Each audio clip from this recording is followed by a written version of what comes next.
Hydrogen जो होता है हमारी पीरियोडिक टेबल का फर्स्ट एलिमेंट है। 2 की हम यहाँ पर बातें कर रहे हैं क्योंकि अकेला single hydrogen atom is not stable. जो वाटर को जनरेट करता है उसको हम क्या बोलते हैं बेटा? हाइड्रोजन कहते हैं। ठीक है, इलेक्ट्रोलाइसिस यानी कि वाटर का ब्रेकडाउन करेंगे।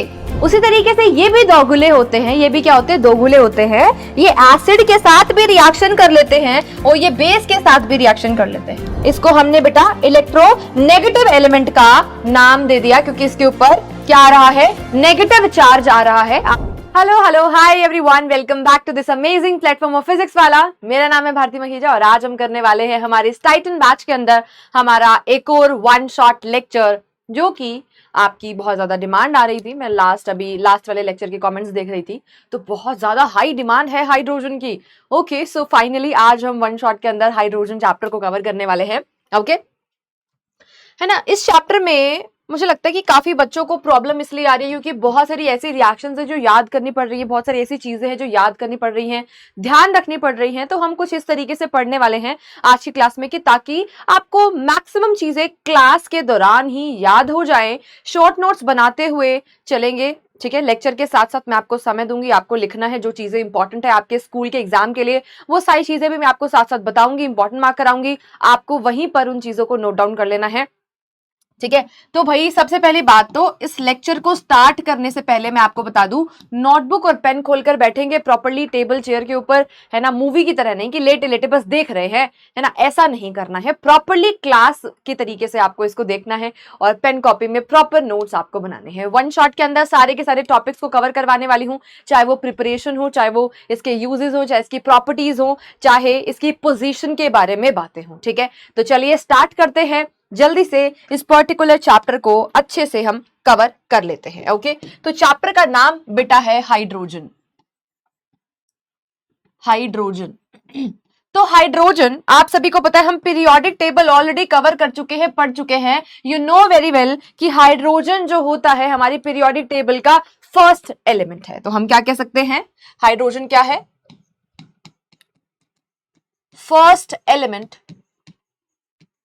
First element of modern periodic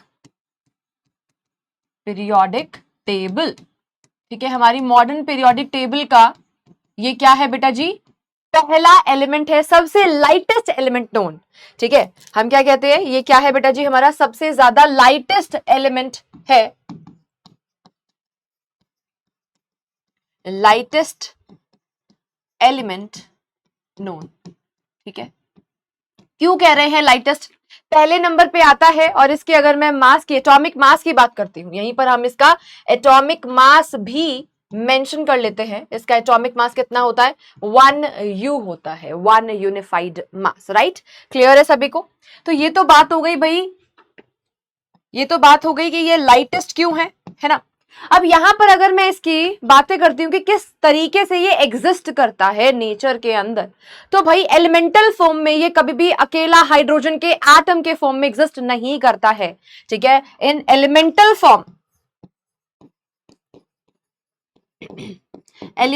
form के अंदर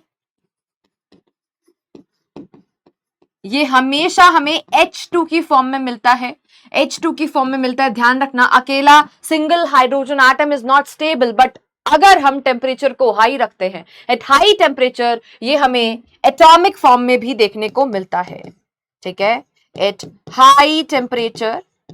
ठीक है, जब हमने टेम्परेचर बहुत ज्यादा लिया हुआ होता है तब ये हमें कैसी फॉर्म में मिलता है? एटॉमिक फॉर्म के अंदर भी बेटा ये एग्जिस्ट करता है, सिंगल हाइड्रोजन एटम की फॉर्म में भी ये एग्जिस्ट करता है, आपको पता होना चाहिए। राइट, अच्छा, यहां पे एक इंपॉर्टेंट चीज जो आप सभी बच्चों को पता होनी चाहिए वो ये है कि अगर बाई चांस कहीं पर लिखा हुआ तुम्हें मिला, क्या लिखा हुआ मिला?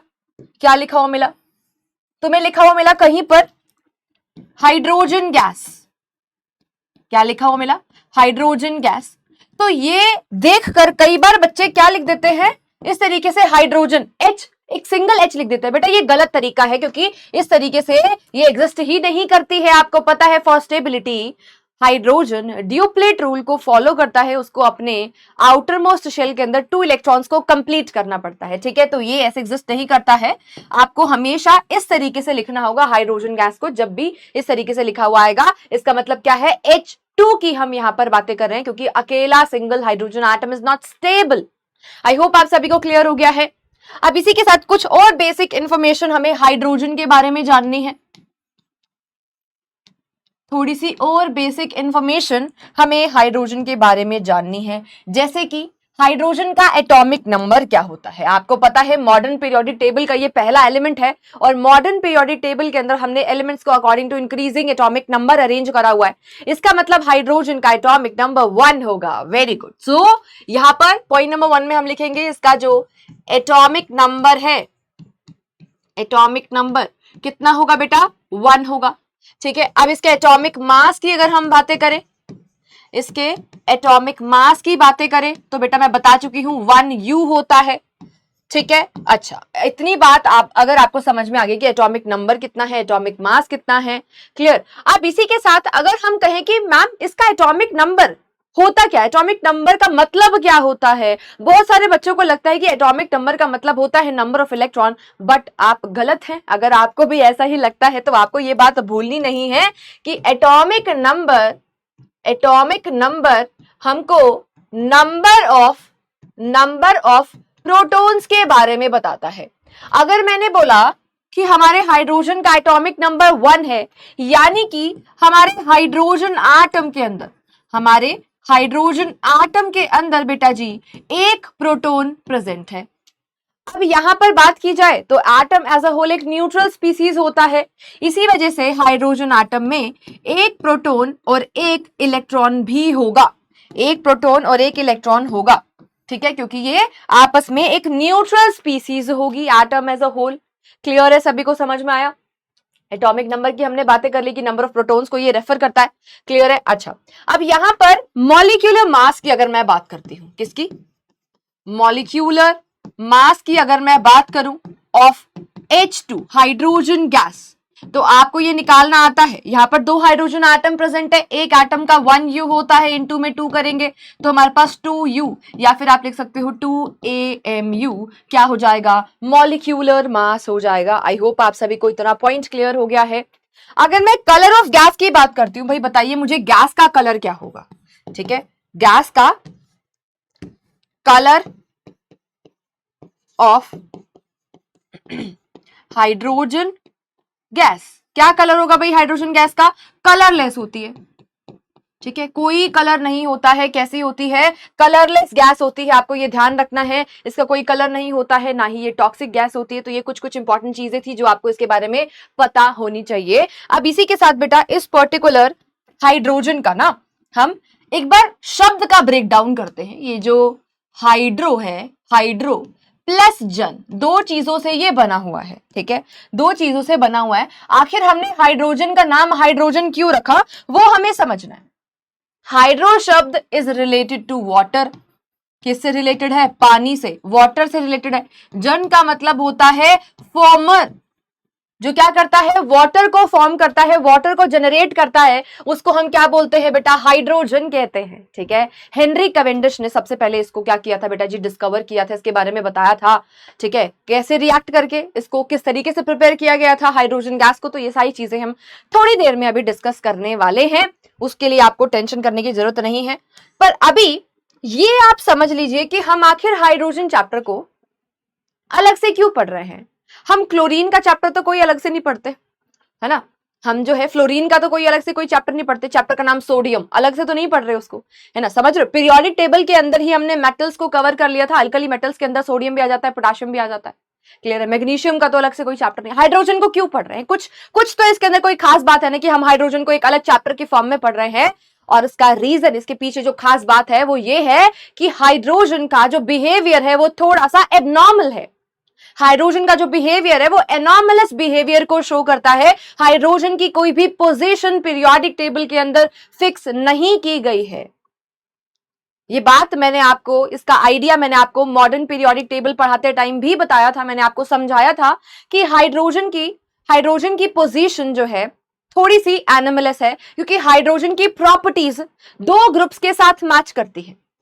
ये जो हमारा हाइड्रोजन है, ठीक है, ये जो हमारा हाइड्रोजन है बेटा जी, इसकी प्रॉपर्टीज आपको दो ग्रुप्स के साथ मैच करती हुई दिखाई देंगी। एक तो है हमारा ग्रुप नंबर 1, ठीक है, एक तो हमारा कौन सा है बेटा जी, ग्रुप नंबर 1 जिसके साथ प्रॉपर्टीज मैच करती हैं, और दूसरा है बेटा हमारे पास ग्रुप नंबर 17 यानी कि हेलोजेंस, ठीक है, हेलोजेंस के साथ प्रॉपर्टीज मैच करती हैं। दूसरा ग्रुप नंबर 1 यानी कि अल्कली मेटल्स के साथ, अल्कली मेटल्स के साथ इसकी प्रॉपर्टीज मैच करती हैं। आई होप आप सभी को क्लियर हो गया है, ग्रुप 1 एंड ग्रुप 17 दोनों के साथ इसकी प्रॉपर्टीज क्या कर रही हैं, मैच करती है। अब इसको रखे तो रखे कहां पर, ग्रुप नंबर 1 के अंदर रखे या फिर ग्रुप नंबर 17 में रखे, दोनों से ही प्रॉपर्टी मैच करती है। यही रीजन है कि इसको हम अलग तरीके से अलग चैप्टर बना के आपको पढ़ा रहे हैं, ठीक है। आई होप आप सभी को क्लियर हो गया। अब क्या सिमिलैरिटीज है ग्रुप नंबर 1 के साथ और क्या सिमिलैरिटीज है हेलोजेंस यानी कि हमारे ग्रुप नंबर 17 के साथ, ये सारी चीजें हमें इस पर्टिकुलर चैप्टर के अंदर अच्छे से डिटेल में डिस्कस करनी है।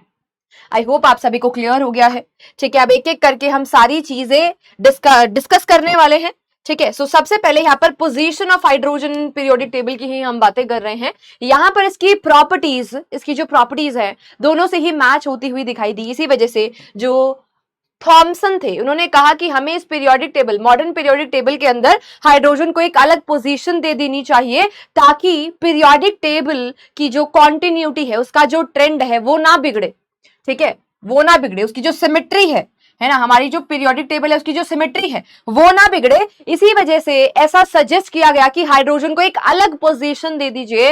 तो आपने अगर नोट किया होगा बहुत सारी ऐसी पीरियोडिक टेबल के चार्ट्स भी आते हैं जिसके अंदर हाइड्रोजन को किसी भी ग्रुप के अंदर नहीं रखा गया है, ना ही ग्रुप नंबर 1 ना ही ग्रुप नंबर 17। हाइड्रोजन को हम मॉडर्न पीरियोडिक टेबल के ऊपर सबसे सेंटर में लगा देते हैं, या फिर कई बार प्रेफर किया जाता है कि हाइड्रोजन को हम ग्रुप नंबर 1 के अंदर ही लिखें, है ना, पर उसको ग्रुप नंबर 1 के अंदर लिखने का रीजन ये रहता है क्योंकि ये लाइटेस्ट एलिमेंट एटॉमिक नंबर 1 है, सबसे पहले नंबर पे आ रहा है, इसी वजह से वहां लगा देते हैं। पर फिर भी वहां पर भी डिफरेंशिएट कर दिया जाता है। आप मॉडर्न पीरियोडिक टेबल को ऑब्जर्व करना, वहां पर ग्रुप नंबर 1 के सारे अदर एलिमेंट्स की जो कलर कोडिंग होती है वो बिल्कुल अलग होती है और हाइड्रोजन का कलर अलग अलग कर रखा होता है। तो ये रिप्रेजेंट करता है कि इसकी प्रॉपर्टीज में कुछ तो एनोमलस बिहेवियर है, ठीक है। आई होप आप सभी को क्लियर है। तो चलिए अब यहां पर नेक्स्ट यहां से हम सिमिलैरिटीज के बारे में डिस्कशन करेंगे। ये टॉपिक थोड़ा सा इंपॉर्टेंट हो जाता है, आपसे एग्जाम में पूछा जा सकता है कि ऐसी कौन सी प्रॉपर्टीज है जिसको देखकर हम कह रहे हैं कि हाइड्रोजन जो है बेटा जी वो कैसा है बेटा, यहां पर हमारा ग्रुप नंबर 1 एंड 17 दोनों से मैच होता है। तो सबसे पहले हम ये देखेंगे कि हाइड्रोजन की कौन सी प्रॉपर्टीज या कौन सी बातें ग्रुप नंबर 1 के साथ मैच होती है, यानी कि अल्कली मेटल्स के साथ मैच होती हैं, ठीक है। तो चलिए सबसे पहले इलेक्ट्रॉनिक कॉन्फ़िगरेशन की अगर हम बातें करें, आप सभी को पता है ग्रुप नंबर 1 के अंदर कौन कौन से एलिमेंट्स आते हैं। हाइड्रोजन के बाद हमने क्या लिखा था, ये सारे के सारे हमारे पास हम किसके अंदर मेंशन करते हैं बेटा जी, ग्रुप नंबर 1 के अंदर, है ना। इन सभी को हम कहां पर लिखते हैं बेटा जी, ग्रुप नंबर 1 के अंदर हम इनको मेंशन करते हैं, ठीक है जी, ठीक है। ये सारे क्या हैं हमारे पास ग्रुप नंबर 1 के एलिमेंट्स है। अब इनकी अगर मैं इलेक्ट्रॉनिक कॉन्फ़िगरेशन की बातें करती हूं तो सबसे पहले हम यहां पर आ जाते हैं हाइड्रोजन के केस में। हाइड्रोजन की इलेक्ट्रॉनिक कॉन्फ़िगरेशन आप सभी को पता है, यहां पर के शेल के अंदर एक ही इलेक्ट्रॉन आ जाएगा, ठीक है। लिथियम के केस में हम यहां पर देख लेते हैं एग्जाम्पल की फॉर्म में, और सोडियम का देख लेते हैं। लिथियम में electronic configuration we have 2n1, sodium में 2 8n1, पोटेशियम की भी चलिए लिख लेते हैं 2 8 8n1। तो यहां पर अगर आप ऑब्जर्व करेंगे बेटा, अगर आप इसको ऑब्जर्व करेंगे तो आप देखेंगे कि इन सभी के आउटर मोस्ट में आपको एक ही इलेक्ट्रॉन दिखाई दे रहा है, ठीक है। यहां पर इलेक्ट्रॉनिक कॉन्फ़िगरेशन में सिमिलैरिटी कुछ इस तरीके से है कि हाइड्रोजन के भी वैलेंस शेल के अंदर आपको एक इलेक्ट्रॉन देखने को मिलेगा, और वहीं पर हमारे पास जो ग्रुप नंबर 1 के दूसरे एलिमेंट्स है, जो हमारे पास अल्कली मेटल्स है जैसे कि लिथियम, सोडियम, पोटेशियम, रुबीडियम, इन सभी के वैलेंस शेल में बेटा आपको एक ही इलेक्ट्रॉन देखने को मिलता है। यानी कि यहां पर आउटर मोस्ट इलेक्ट्रॉनिक कॉन्फ़िगरेशन जो है वो क्या है, सेम है। क्या है, सेम है। हाइड्रोजन के पास भी एक इलेक्ट्रॉन है और बाकियों के पास भी आउटर मोस्ट में एक ही इलेक्ट्रॉन है। चलिए, ये पहली सिमिलैरिटी हो गई। नेक्स्ट वैलेंस इलेक्ट्रॉन, इसी से रिलेटेड दूसरा टॉपिक हमारे पास आता है वैलेंस इलेक्ट्रॉन। वैलेंस इलेक्ट्रॉन आप सभी को पता है, वैलेंस इलेक्ट्रॉन्स का मतलब क्या होता है, अगेन आउटर मोस्ट इलेक्ट्रॉन्स।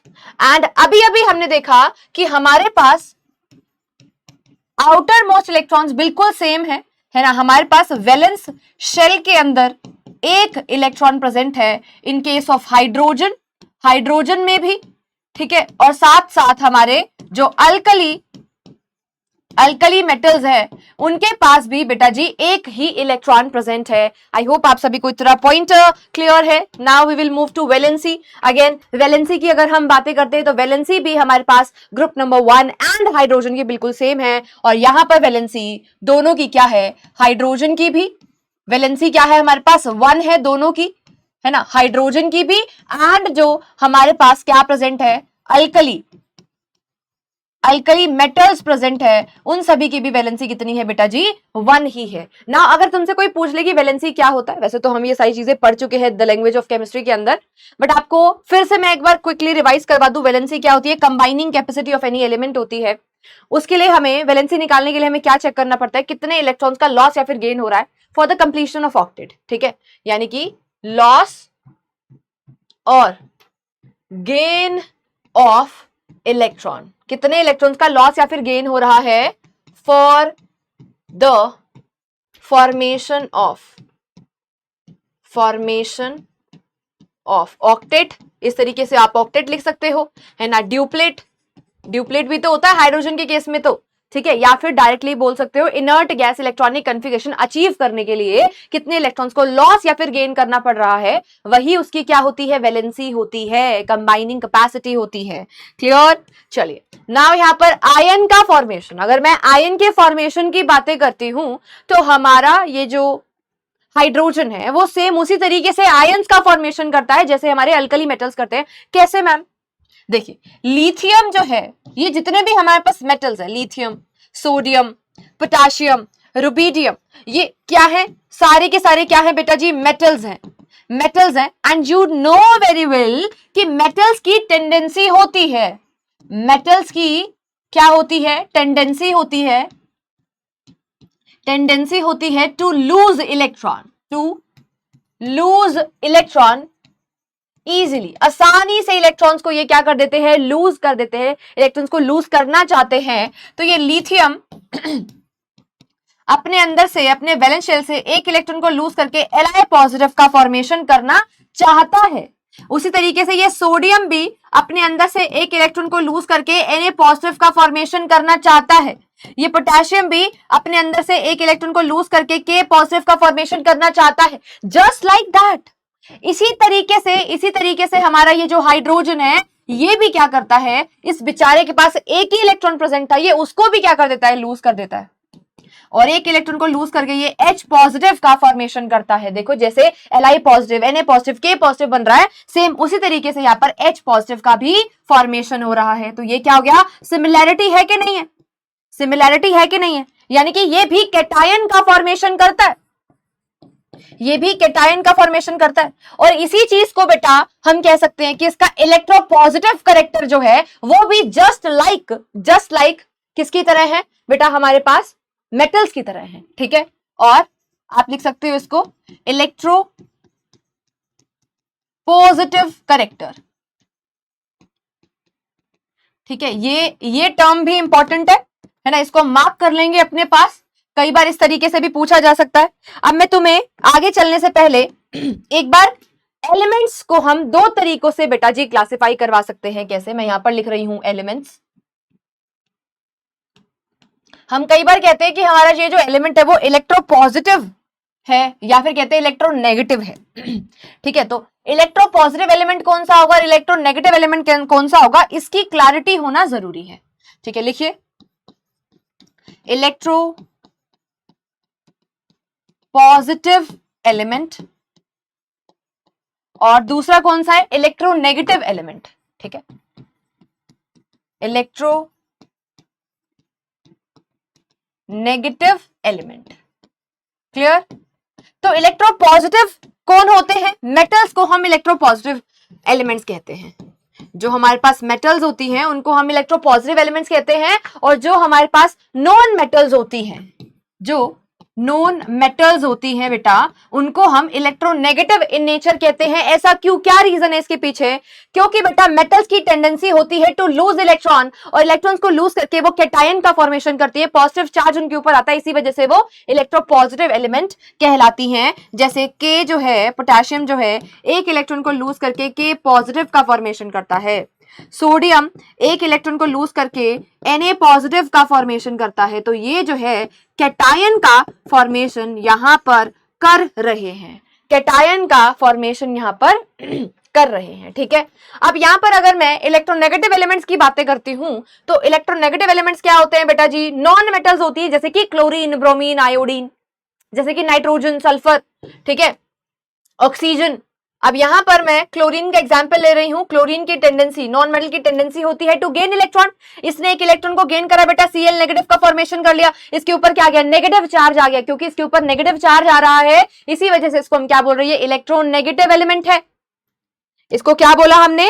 इसको हमने बेटा इलेक्ट्रो नेगेटिव एलिमेंट का नाम दे दिया, क्योंकि इसके ऊपर क्या आ रहा है? नेगेटिव चार्ज आ रहा है। आपको ये बात क्लियर होनी चाहिए, क्योंकि इसको हम इन टर्म्स को हम बार बार यूज भी करने वाले हैं। ठीक है, तो हमने बोला ये क्या है? इलेक्ट्रो पॉजिटिव कैरेक्टर यहाँ पर प्रेजेंट है। ठीक है, क्लियर?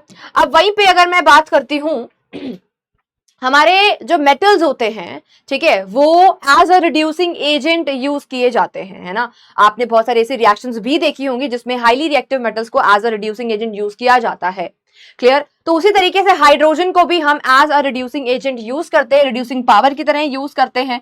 ठीक है, अब यहाँ पर देखिए रिड्यूसिंग पावर के अंदर भी इसकी क्या देखने को मिलेंगी? हमें सिमिलैरिटीज देखने को मिलती हैं।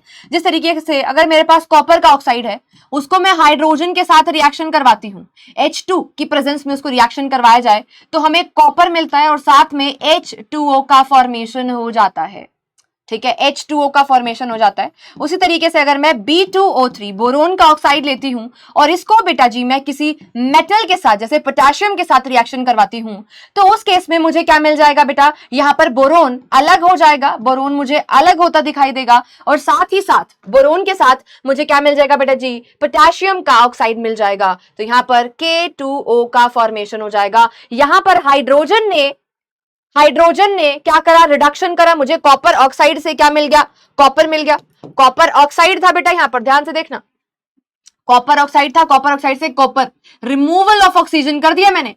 ठीक है, रिमूवल ऑफ ऑक्सीजन कर दिया। यहां पर क्या होगा? B2O3 से फिर से मुझे क्या मिल रहा है? बोरोन, यानी कि यहां पर भी रिमूवल ऑफ ऑक्सीजन हमने कर दिया है। क्या कर दिया है? रिमूवल ऑफ ऑक्सीजन हमने कर दिया है। आई होप आप सभी को क्लियर है। तो यहां पर hydrogen as a reducing agent use हो रहा है। यहां पर hydrogen as a reducing agent, as a reducing agent use हो रहा है। ठीक है, और उसी तरीके से इस केस में हमारे पास जो हमारा अल्कली मेटल है, अल्कली मेटल जो है वो यूज हो रहा है, used as a reducing agent। इस केस में हमारा अल्कली मेटल यूज हो रहा है as a reducing agent. I hope आप सभी को क्लियर हो रहा है। इसी चीज को हम एक दूसरी तरीके से भी समझ सकते हैं। ये बिल्कुल सिंपल मेथड, आप इस तरीके से एग्जाम्पल जरूर देकर आएंगे बेटा। केमिस्ट्री में बिना एग्जाम्पल के बात नहीं करते, ये चीज आपको ध्यान रखनी है हमेशा, ऑलवेज। ठीक है, ओके। सो मैं आपको एक और तरीके से यहाँ पे समझाना चाहूंगी। हमने बेटा जी ऑक्सीडेशन एंड रिडक्शन को इन टर्म्स ऑफ इलेक्ट्रॉन अगर बातें करनी है कि इलेक्ट्रॉन के टर्म्स में ऑक्सीडेशन और रिडक्शन क्या होता है, तो आपको बेटा मैंने बता रखा है एक ट्रिक, OIL RIG। ठीक है, OIL RIG, जिसमें O हमें क्या बता रहा होता है? O हमें क्या बताता है? O का मतलब है ऑक्सीडेशन, है ना। Oxidation is loss of electrons, loss of electrons, जहां पर लॉस ऑफ इलेक्ट्रॉन हो रहा होता है उसको हम ऑक्सीडेशन कहते हैं। और R का मतलब क्या होता है, reduction, I for is and G for gain. किस चीज का गेन, गेन ऑफ इलेक्ट्रॉन्स, ठीक है। यानी कि जहां पर भी गेन ऑफ इलेक्ट्रॉन हो रहा होगा वो रिडक्शन की प्रोसेस है, और जहां पर भी लॉस ऑफ इलेक्ट्रॉन हो रहा होगा वो ऑक्सीडेशन की प्रोसेस है। अब अगर मैं मेटल को देखती हूं, अगर मैं मेटल को देखूं, जैसे फॉर एग्जाम्पल हमारा जो लिथियम है वो एक इलेक्ट्रॉन को लूज करके Li पॉजिटिव बनाता है, तो ये इजी लॉस ऑफ इलेक्ट्रॉन कर रहा है।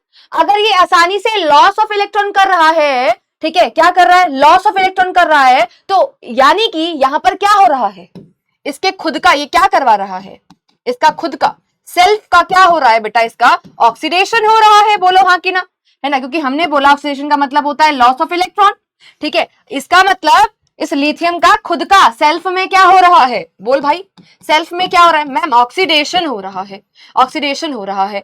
अगर सेल्फ का ऑक्सीडेशन हो रहा है तो दूसरे का क्या करवाएगा, रिडक्शन ही तो करवाएगा, ये बेसिक नॉलेज आपको है, ठीक है। सेल्फ का अगर ऑक्सीडेशन है तो अदर का क्या करवाएगा, मैम रिडक्शन करवाएगा, वेरी गुड। अदर का रिडक्शन करवाने वाले को ही तो रिड्यूसिंग एजेंट कहते हैं। अब बेटा यहां पर हाइड्रोजन की बात करो, हाइड्रोजन भी तो आसानी से एक इलेक्ट्रॉन को लूज करके H पॉजिटिव बनाता है, यानी कि इसके भी सेल्फ में ये इलेक्ट्रॉन्स को क्या कर रहा है, लूज कर रहा है, यानी कि ऑक्सीडेशन, है ना। अगर सेल्फ का ऑक्सीडेशन तो अदर का तो 100% क्या करेगा, रिडक्शन करेगा। इसी वजह से ये as a reducing agent use होता है। आई होप आप सभी को दोनों के दोनों कॉन्सेप्ट समझ में आ गए हैं, ठीक है। पेपर में आप इस तरीके से दो रिएक्शंस के एग्जाम्पल जरूर लिख कर आएंगे। This particular property is important, ठीक है, यहां से क्वेश्चन फ्रेम हो सकता है, क्लियर है। चलिए अब हम आगे चलेंगे। Next we have combination with the non metals. Non metals के साथ कॉम्बिनेशन भी बेटा इसका बड़ी ही आराम से आसानी से होता है। जिस तरीके से हमारा जो सोडियम है वो नॉन मेटल लाइक क्लोरीन के साथ रिएक्शन करके NaCl का फॉर्मेशन करता है, ठीक है, उसी तरीके से यहां पर ये जो हाइड्रोजन है ये भी क्लोरीन के साथ रिएक्ट करके, क्लोरीन यानी कि नॉन मेटल के साथ रिएक्शन करके इस तरीके से कंपाउंड का फॉर्मेशन कर रहा होता है। तो बिल्कुल सिमिलर रिएक्शंस ये देता है आपको। एग्जाम्पल बेटा इस केस में ध्यान रखना होगा, एग्जाम्पल इस केस में आपको ध्यान रखना होगा। चलिए नाउ अब यहां पर नेक्स्ट प्रॉपर्टी हमारे पास शुरू होने जा रही है, नेक्स्ट टॉपिक शुरू होने जा रहा है, जिसमें हम देखेंगे कि हमारे पास जो हाइड्रोजन है उसकी प्रॉपर्टीज किस तरीके से हेलोजन यानी कि ग्रुप नंबर 17 के साथ मैच होती हैं। बिल्कुल उसी तरीके से हमारे पास पूरा ट्रेंड चलेगा। सबसे पहले इलेक्ट्रॉनिक कॉन्फ़िगरेशन की हम बातें करते हैं, है ना। हेलोजन्स होते कौन कौन से हैं, फ्लोरीन, क्लोरीन, ब्रोमीन, आयोडीन, ठीक है। इन सभी के वैलेंस शेल में बेटा जी 7 इलेक्ट्रॉन्स होते हैं, 7 इलेक्ट्रॉन्स होते हैं। अब इनको बेचारों को 7 से 8 करने हैं फॉर स्टेबिलिटी, ठीक है, फॉर स्टेबिलिटी के लिए इनको क्या कंप्लीट करना है, इनको कंप्लीट करना है अपना ऑक्टेट, यानी कि आउटर मोस्ट शेल में इन सभी को बेटा जी 8 इलेक्ट्रॉन्स की रिक्वायरमेंट है, 8 इलेक्ट्रॉन्स इन वैलेंस शेल, ठीक है। वैलेंस शेल में 8 इलेक्ट्रॉन्स की रिक्वायरमेंट है इन सभी को, क्लियर है, समझ में आ रहा है, ठीक है। तो 8 इलेक्ट्रॉन्स इनको चाहिए और अभी 7 हैं, तो 7 से 8 करने के लिए, है ना, 7 से 8 करने के लिए ये क्या करेगा, ये क्या करता है बेटा जी, गेन ऑफ 1 इलेक्ट्रॉन करता है। उसी तरीके से हमारा ये जो हाइड्रोजन है, हाइड्रोजन के वैलेंस शेल में अगर आप देखोगे इसके पास एक ही इलेक्ट्रॉन होता है। इसको अगर स्टेबल होना है तो अपना ड्यूप्लेट कंप्लीट करना पड़ेगा, and for completing duplet it will gain 1 electron, ये एक इलेक्ट्रॉन को गेन करता है। और अगर ये एक इलेक्ट्रॉन को गेन करेगा, ठीक है, जिस तरीके से क्लोरीन है, ठीक है, 2, 8 एंड 7 इसकी इलेक्ट्रॉनिक कॉन्फ़िगरेशन है, इसको एक इलेक्ट्रॉन गेन करना पड़ेगा फॉर कंप्लीटिंग ऑक्टेट, और ऑक्टेट को कंप्लीट करके ये क्या बना लेगा, एनायन का फॉर्मेशन, Cl नेगेटिव का फॉर्मेशन कर लेता है। अब यहाँ पर 2, 8 एंड 8 इलेक्ट्रॉनिक कॉन्फ़िगरेशन, यहाँ पे आउटर मोस्ट में 8 इलेक्ट्रॉन्स आ चुके हैं, आउटर मोस्ट में 8 इलेक्ट्रॉन्स यहाँ पर आ चुके हैं, क्लियर है। सेम उसी तरीके से हमारा ये जो हाइड्रोजन है, हाइड्रोजन को भी स्टेबल होने के लिए एक इलेक्ट्रॉन गेन करना पड़ेगा, क्योंकि यहाँ पर K शेल में एक ही इलेक्ट्रॉन है। और के शेल में मैक्सिमम 2 इलेक्ट्रॉन यानी कि ड्यूप्लेट रूल फॉलो करना पड़ता है।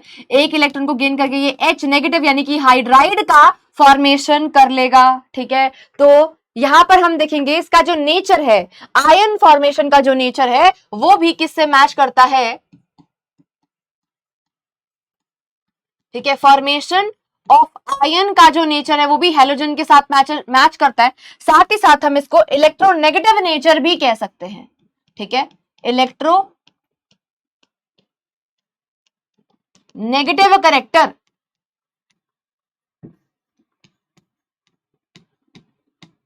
क्या कह सकते हैं, इलेक्ट्रोनेगेटिव करेक्टर भी हम इसको इसके साथ साथ कह सकते हैं। तो यहां पर आपको सिमिलैरिटी दिखाई दे रही है हेलोजन के अंदर और हमारे हाइड्रोजन के अंदर। ठीक है, आई होप आप सभी को ये वाला पॉइंट अच्छे से बढ़िया से समझ में आ गया है। अच्छा, अब मुझे एक बात बताइए, अगर यहाँ पर बेटा इसकी इलेक्ट्रॉनिक कॉन्फ़िगरेशन के अंदर सिमिलैरिटी है कि भाई नोबेल गैस अटेन करने के लिए, इनर्ट गैस अटेन करने के लिए इन दोनों को ही गेन ऑफ 1 इलेक्ट्रॉन करना पड़ रहा है, इसका मतलब इन दोनों की वैलेंसी भी सेम होगी। ठीक है, वैलेंसी भी सेम होगी, इलेक्ट्रॉनिक कॉन्फ़िगरेशन से ही निकल कर आती है वैलेंसी ऑफ हाइड्रोजन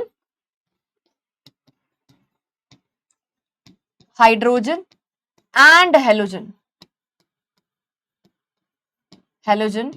इज 1। कितनी होती है, 1 होती है, 1 होती है, दोनों की क्या है, सेम है। Please mark my words, please note it down, important है, फॉर्मेशन ऑफ आयंस करवा चुकी हूं। ठीक है, इलेक्ट्रोनेगेटिव करेक्टर हो गया है। अच्छा, अब यहां पर अगली प्रॉपर्टी हमारे पास आती है बेटा जी फिजिकल स्टेट की बातें कर लेते हैं। फिजिकल स्टेट आप सभी को पता है, हमारा जो हाइड्रोजन है, हाइड्रोजन डाई एटॉमिक फॉर्म में देखने को मिलता है।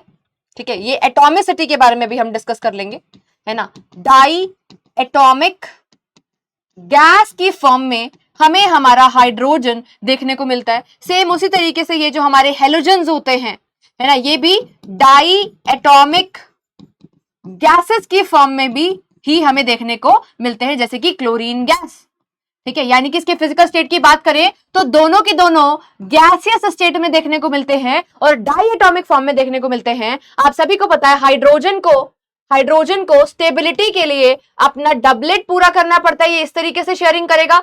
और क्लोरीन की अगर मैं बात करती हूँ, क्लोरीन के वैलेंस शेल में 7 इलेक्ट्रॉन्स है, 1 2 3 4 5 6 7, 1 2 3 4 5 6 7, तो 7 से इस तरीके से शेयरिंग करेगा 8, इसने भी शेयरिंग कर ली 8, तो यहां पर 1 पेयर ऑफ इलेक्ट्रॉन की शेयरिंग। तो इस तरीके से यहां पर हम देख रहे हैं कि यहां पे भी सिमिलैरिटी है, यहां पर भी सिमिलैरिटी हमें देखने को मिलती है। दोनों में कौन सा बॉन्डिंग देखने को मिल रहा है, कोवलेंट बॉन्ड दोनों में देखने को मिल रहा है। कोवलेंट बॉन्ड कौन सा होता है, जिसमें शेयरिंग ऑफ इलेक्ट्रॉन होता है। अब ये डायएटॉमिक का मतलब क्या होगा, जिसके अंदर 2 एटम्स प्रेजेंट हैं। डायएटॉमिक का मतलब क्या होता है, जिसके अंदर 2 एटम्स प्रेजेंट हैं इन अ मॉलिक्यूल। किसी मॉलिक्यूल में 2 एटम्स प्रेजेंट है, क्या बोलते हैं उसको बेटा जी, डाई एटॉमिक का नाम देते हैं। ठीक है, डाई एटॉमिक का नाम देते हैं। ठीक है, इसी को ही क्या बोलते हैं, एटॉमिसिटी। चलो भूल गए होंगे, क्या पता, मैं एक बार तुम्हें क्विकली रिवाइज करवा देती हूँ कि व्हाट इज एटॉमिसिटी। हेडिंग लगाएंगे, एटॉमिसिटी। कौन सी सिटी, न्यूयॉर्क सिटी? नहीं बेटा, पढ़ लो, वापस आ जाओ, यहाँ पर इंडिया में वापस आ जाओ जरा, है ना। What is atomicity, total number of atoms in a molecule. किसी मॉलिक्यूल में टोटल कितने नंबर ऑफ एटम्स है, वही उसकी क्या होती है, एटॉमिसिटी होती है। फॉर एग्जाम्पल हमारे पास जो अल्कली मेटल्स होते हैं, ध्यान रखना, जो अल्कली मेटल्स होते हैं ये क्या होते हैं, दे आर मोनोएटॉमिक। कभी देखा है क्या, Na2 लिखा हुआ देखा है कभी ऐसे, Na के नीचे 2, K के नीचे 2, कभी लिखा हुआ देखा है क्या अकेला एलिमेंटल सेट में? नेवर एवर, कभी नहीं होते हैं, ये मोनोएटॉमिक होते हैं। ठीक है, उसी तरीके से जो हमारे पास गैसेस होती हैं कुछ है ना, जैसे कि हमारे पास हो गया chlorine gas, bromine gas, oxygen gas, hydrogen gas, nitrogen gas, ये सारी की सारी क्या है बेटा जी, डाई एटॉमिक है। वहीं पे अगर मैं ओजोन की बात करती हूं तो ओजोन इज ट्राई एटॉमिक। ये क्या है? ट्राई एटॉमिक है। ठीक है, कैसा है? ट्राई एटॉमिक इन नेचर है। तो ये कुछ कुछ एग्जाम्पल्स हमने देख लिए हैं एटॉमिसिटी के अंडर। ठीक है जी, चलिए नेक्स्ट, एटॉमिसिटी ऑलरेडी डन है। ठीक है, आगे चलते हैं। नेक्स्ट यहां पर हमने आगे जो चीजें डिस्कशन करनी है वो क्या है? Point of differences. किस तरीके से हमारा हाइड्रोजन जो है वो हेलोजन्स के साथ और हेलोजन एंड अल्कली मेटल से अलग कैसे है, ये कुछ बातें हमने नोट करनी है, समझनी है। पॉइंट ऑफ डिफरेंस हमें समझने हैं। ये सारी थ्योरी बेटा मैंने तुम्हारे लिए लिखी है, आप इसको पढ़ लेंगे।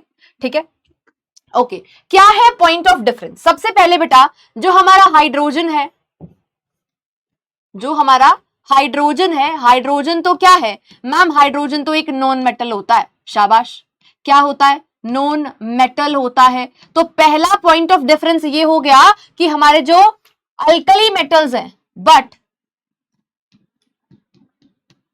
अल्कली मेटल्स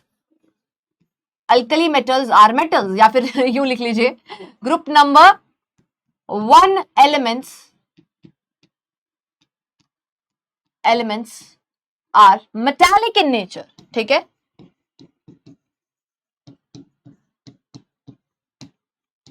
ये कैसे होते हैं बेटा जी? नेचर में मेटालिक होते हैं। पर हाइड्रोजन क्या है? एक नॉन मेटल है। ये पहला पॉइंट ऑफ डिफरेंस हम कह सकते हैं। दूसरा पॉइंट ऑफ डिफरेंस, जो हमारा हाइड्रोजन है वो क्या है बेटा? डाई एटॉमिक होता है। डाई एटॉमिक फॉर्म में देखने को मिलता है इस तरीके से H2। ठीक है, पर अगर मैं अल्कली मेटल्स की बात करती हूं तो ये डाई एटॉमिक में नहीं होती हैं, ये मोनो एटॉमिक फॉर्म में आपको देखने को मिलेंगी। कैसे देखने को मिलेंगी? मोनोटॉमिक फॉर्म में देखने को मिलेंगी। ठीक है, ओके, सभी को समझ में आई ये वाली बात? थर्ड पॉइंट, अगर हम इसको देखें, तीसरा पॉइंट अगर हम नोट करते हैं तो हमारे पास जो हाइड्रोजन होती है, हाइड्रोजन जो होती है ना, इसका नेचर गैसेस है, पर अल्कली मेटल्स जो होते हैं वो गैसेस फॉर्म में आपको देखने को नहीं मिलेंगे। ठीक है, थर्ड चीज हम कह सकते हैं पॉइंट ऑफ डिफरेंस में, नेचर ऑफ ऑक्साइड।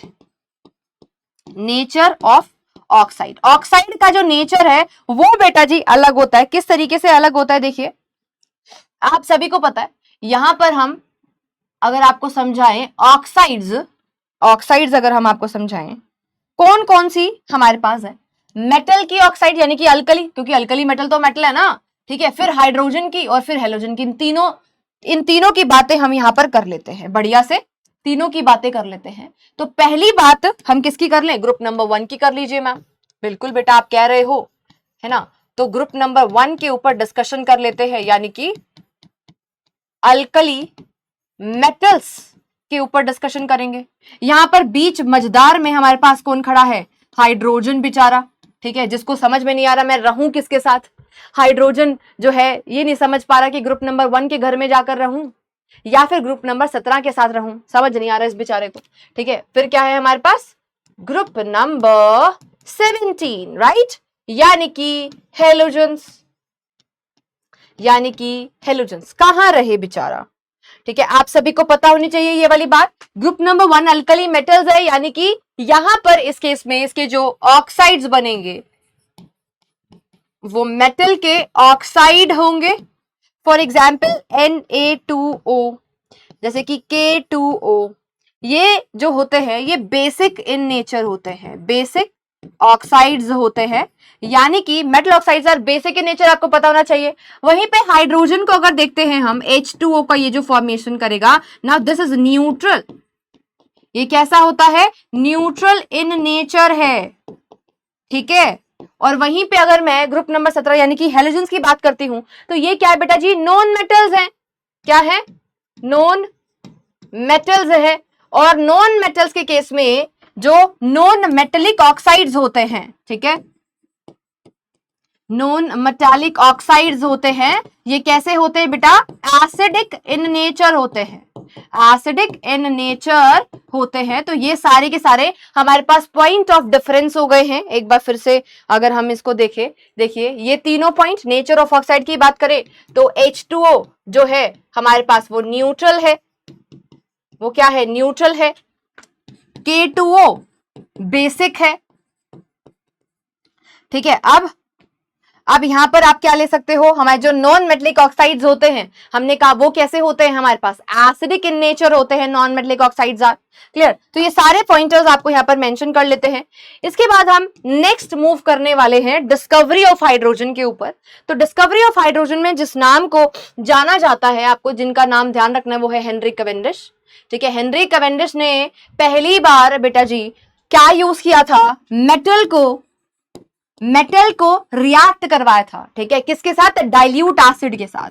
किसके साथ, डाइल्यूट एसिड के साथ रिएक्शन करवाया था, और तब उन्हें एक गैस मिली थी।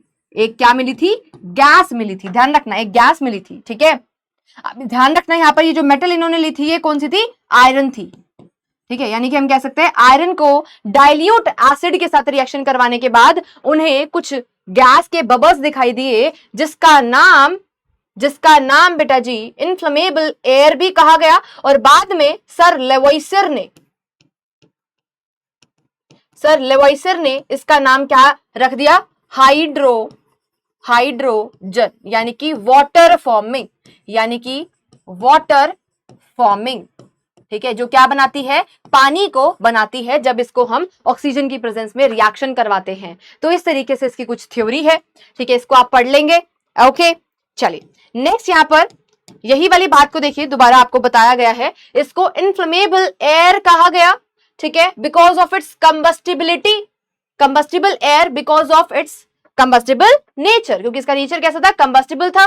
ठीक है, it was on account of its ability to form water. ठीक है, अब क्योंकि ये वाटर का फॉर्मेशन करता है, इसी वजह से लेवॉइसर ने, है ना, हमारी इस पर्टिकुलर गैस का नाम हाइड्रोजन रख दिया था इन 1783। तो आपको ये ईयर ध्यान रखने की जरूरत नहीं है, जो पॉइंटर्स ध्यान रखने हैं उनके ऊपर मैं मार्क करती हुई चली जा रही हूं बेटा जी, आपको ध्यान रखना है। ठीक है, अब यहां पर मैं अकरेंस ऑफ हाइड्रोजन गैस की अगर बात करती हूं, तो आपको जो हाइड्रोजन गैस है वो दोनों फॉर्म्स में, free state and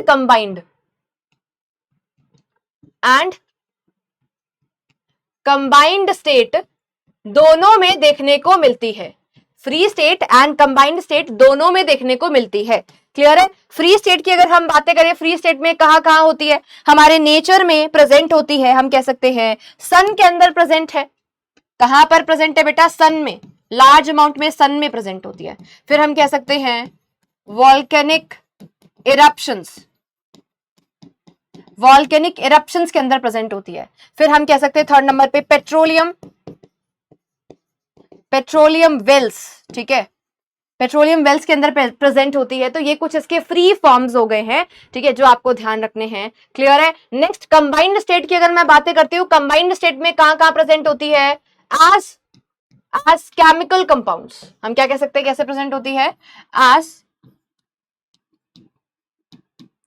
chemical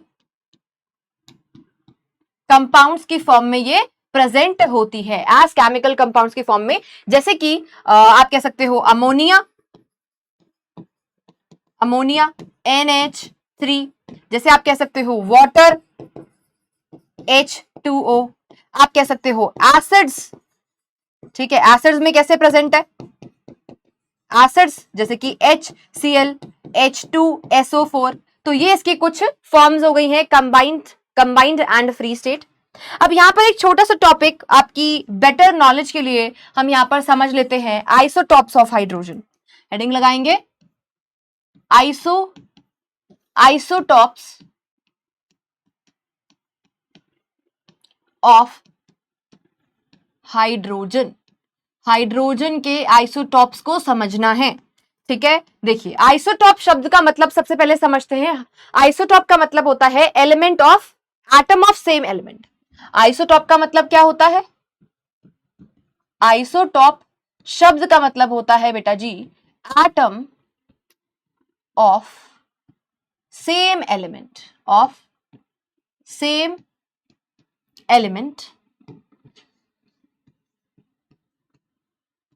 atom of same element having same atomic number। atomic number क्या है, सेम है, बट अलग क्या है, but different mass number. Mass number क्या है इनके अंदर, डिफरेंट है। तो हाइड्रोजन के बेसिकली हम देखते हैं वी हैव 3 आइसोटॉप्स, ठीक है, हाइड्रोजन के वी हैव 3 आइसोटॉप। पहले नंबर पे हम कहते हैं प्रोटियम, दूसरा हमारे पास होता है ड्यूटेरियम, ठीक है, थर्ड हमारे पास है ट्रीटियम।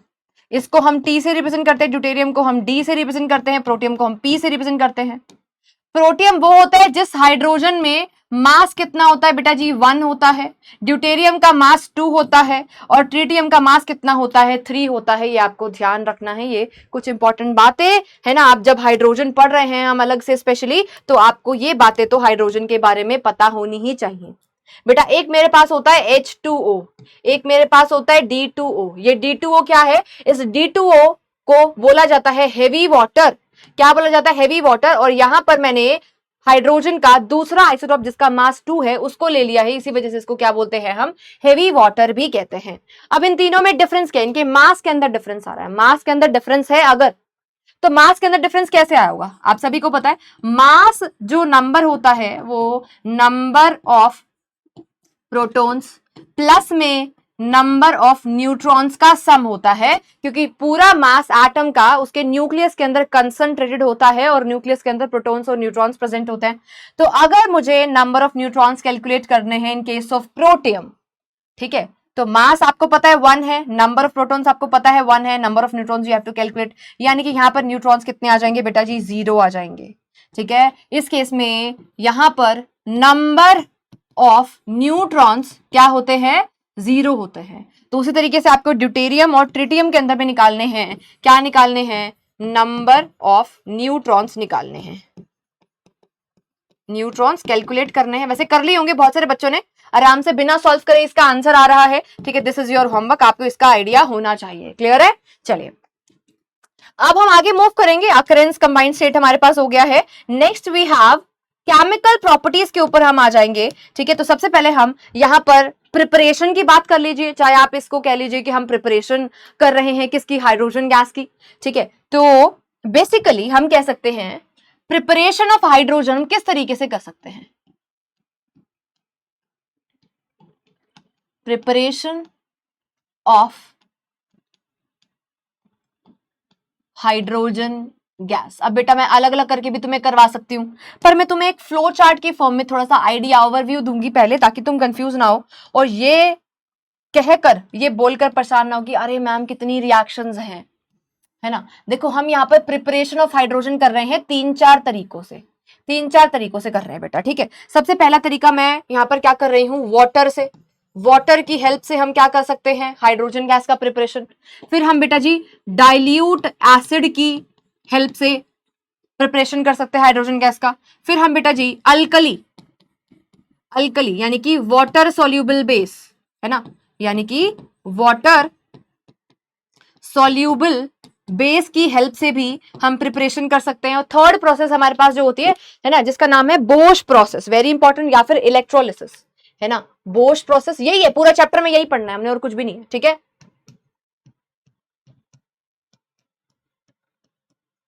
बोश प्रोसेस और दूसरी चीज जो पढ़नी है वो है इलेक्ट्रोलाइसिस, ठीक है। इससे हम यहाँ पे क्या करने वाले हैं, प्रिपरेशन करने वाले हैं। Bosch process is very very important, Bosch process काफी इंपॉर्टेंट है। क्लियर हुआ, सभी को समझ में आया, इस तरीके से पढ़ेंगे। यहां पर हम क्या देखेंगे, हम मेटल को रिएक्शन करवाएंगे वाटर के साथ, ठीक है। तो हमें क्या मिलेगी, हमें हाइड्रोजन गैस मिलेगी, उसके साथ जो कुछ मिलेगा उसको भी डिस्कस करना है हमें, ठीक है। यहां पर भी मैं क्या करूंगी बेटा, मेटल को एसिड के साथ रिएक्शन करवाऊंगी, तो मुझे क्या मिलेगी, हाइड्रोजन गैस मिल रही होगी। और इस केस में भी जब मैं मेटल को रिएक्शन करवाऊंगी किसके साथ, बेस के साथ, है ना, वाटर सोल्यूबल बेस के साथ रिएक्शन करवाऊंगी, तो मुझे हाइड्रोजन गैस मिल रही होगी। क्लियर। बोश प्रोसेस में स्टीम के साथ रिएक्शन करवाते हैं, इसको हम डिटेल में डिस्कस करेंगे। और यहाँ पर हम इलेक्ट्रिसिटी को पास करके वाटर को क्या करते हैं, ब्रेक डाउन करते हैं। तो ये सारी चीजें हमें डिस्कस करनी है। आई होप आप सभी को एक ओवरव्यू जरूर समझ में आ गया कि किस तरीके से हमें यहाँ पर प्रिपरेशन के ऊपर चीजें कवर करनी है। तो सबसे पहले हम यहाँ पर रिएक्शन करवाएंगे, ठीक है, hydrogen from cold water and metal, यानी कि पानी के बारे में सबसे पहले हम डिस्कशन करने वाले हैं। पोटेशियम करने से पहले आपको एक जर्नल रिएक्शन में यहां पर इसकी लिखवाना चाहूंगी। आइए, preparation of hydrogen, preparation of hydrogen from, कहां से भाई? वाटर, पानी से, ठीक है।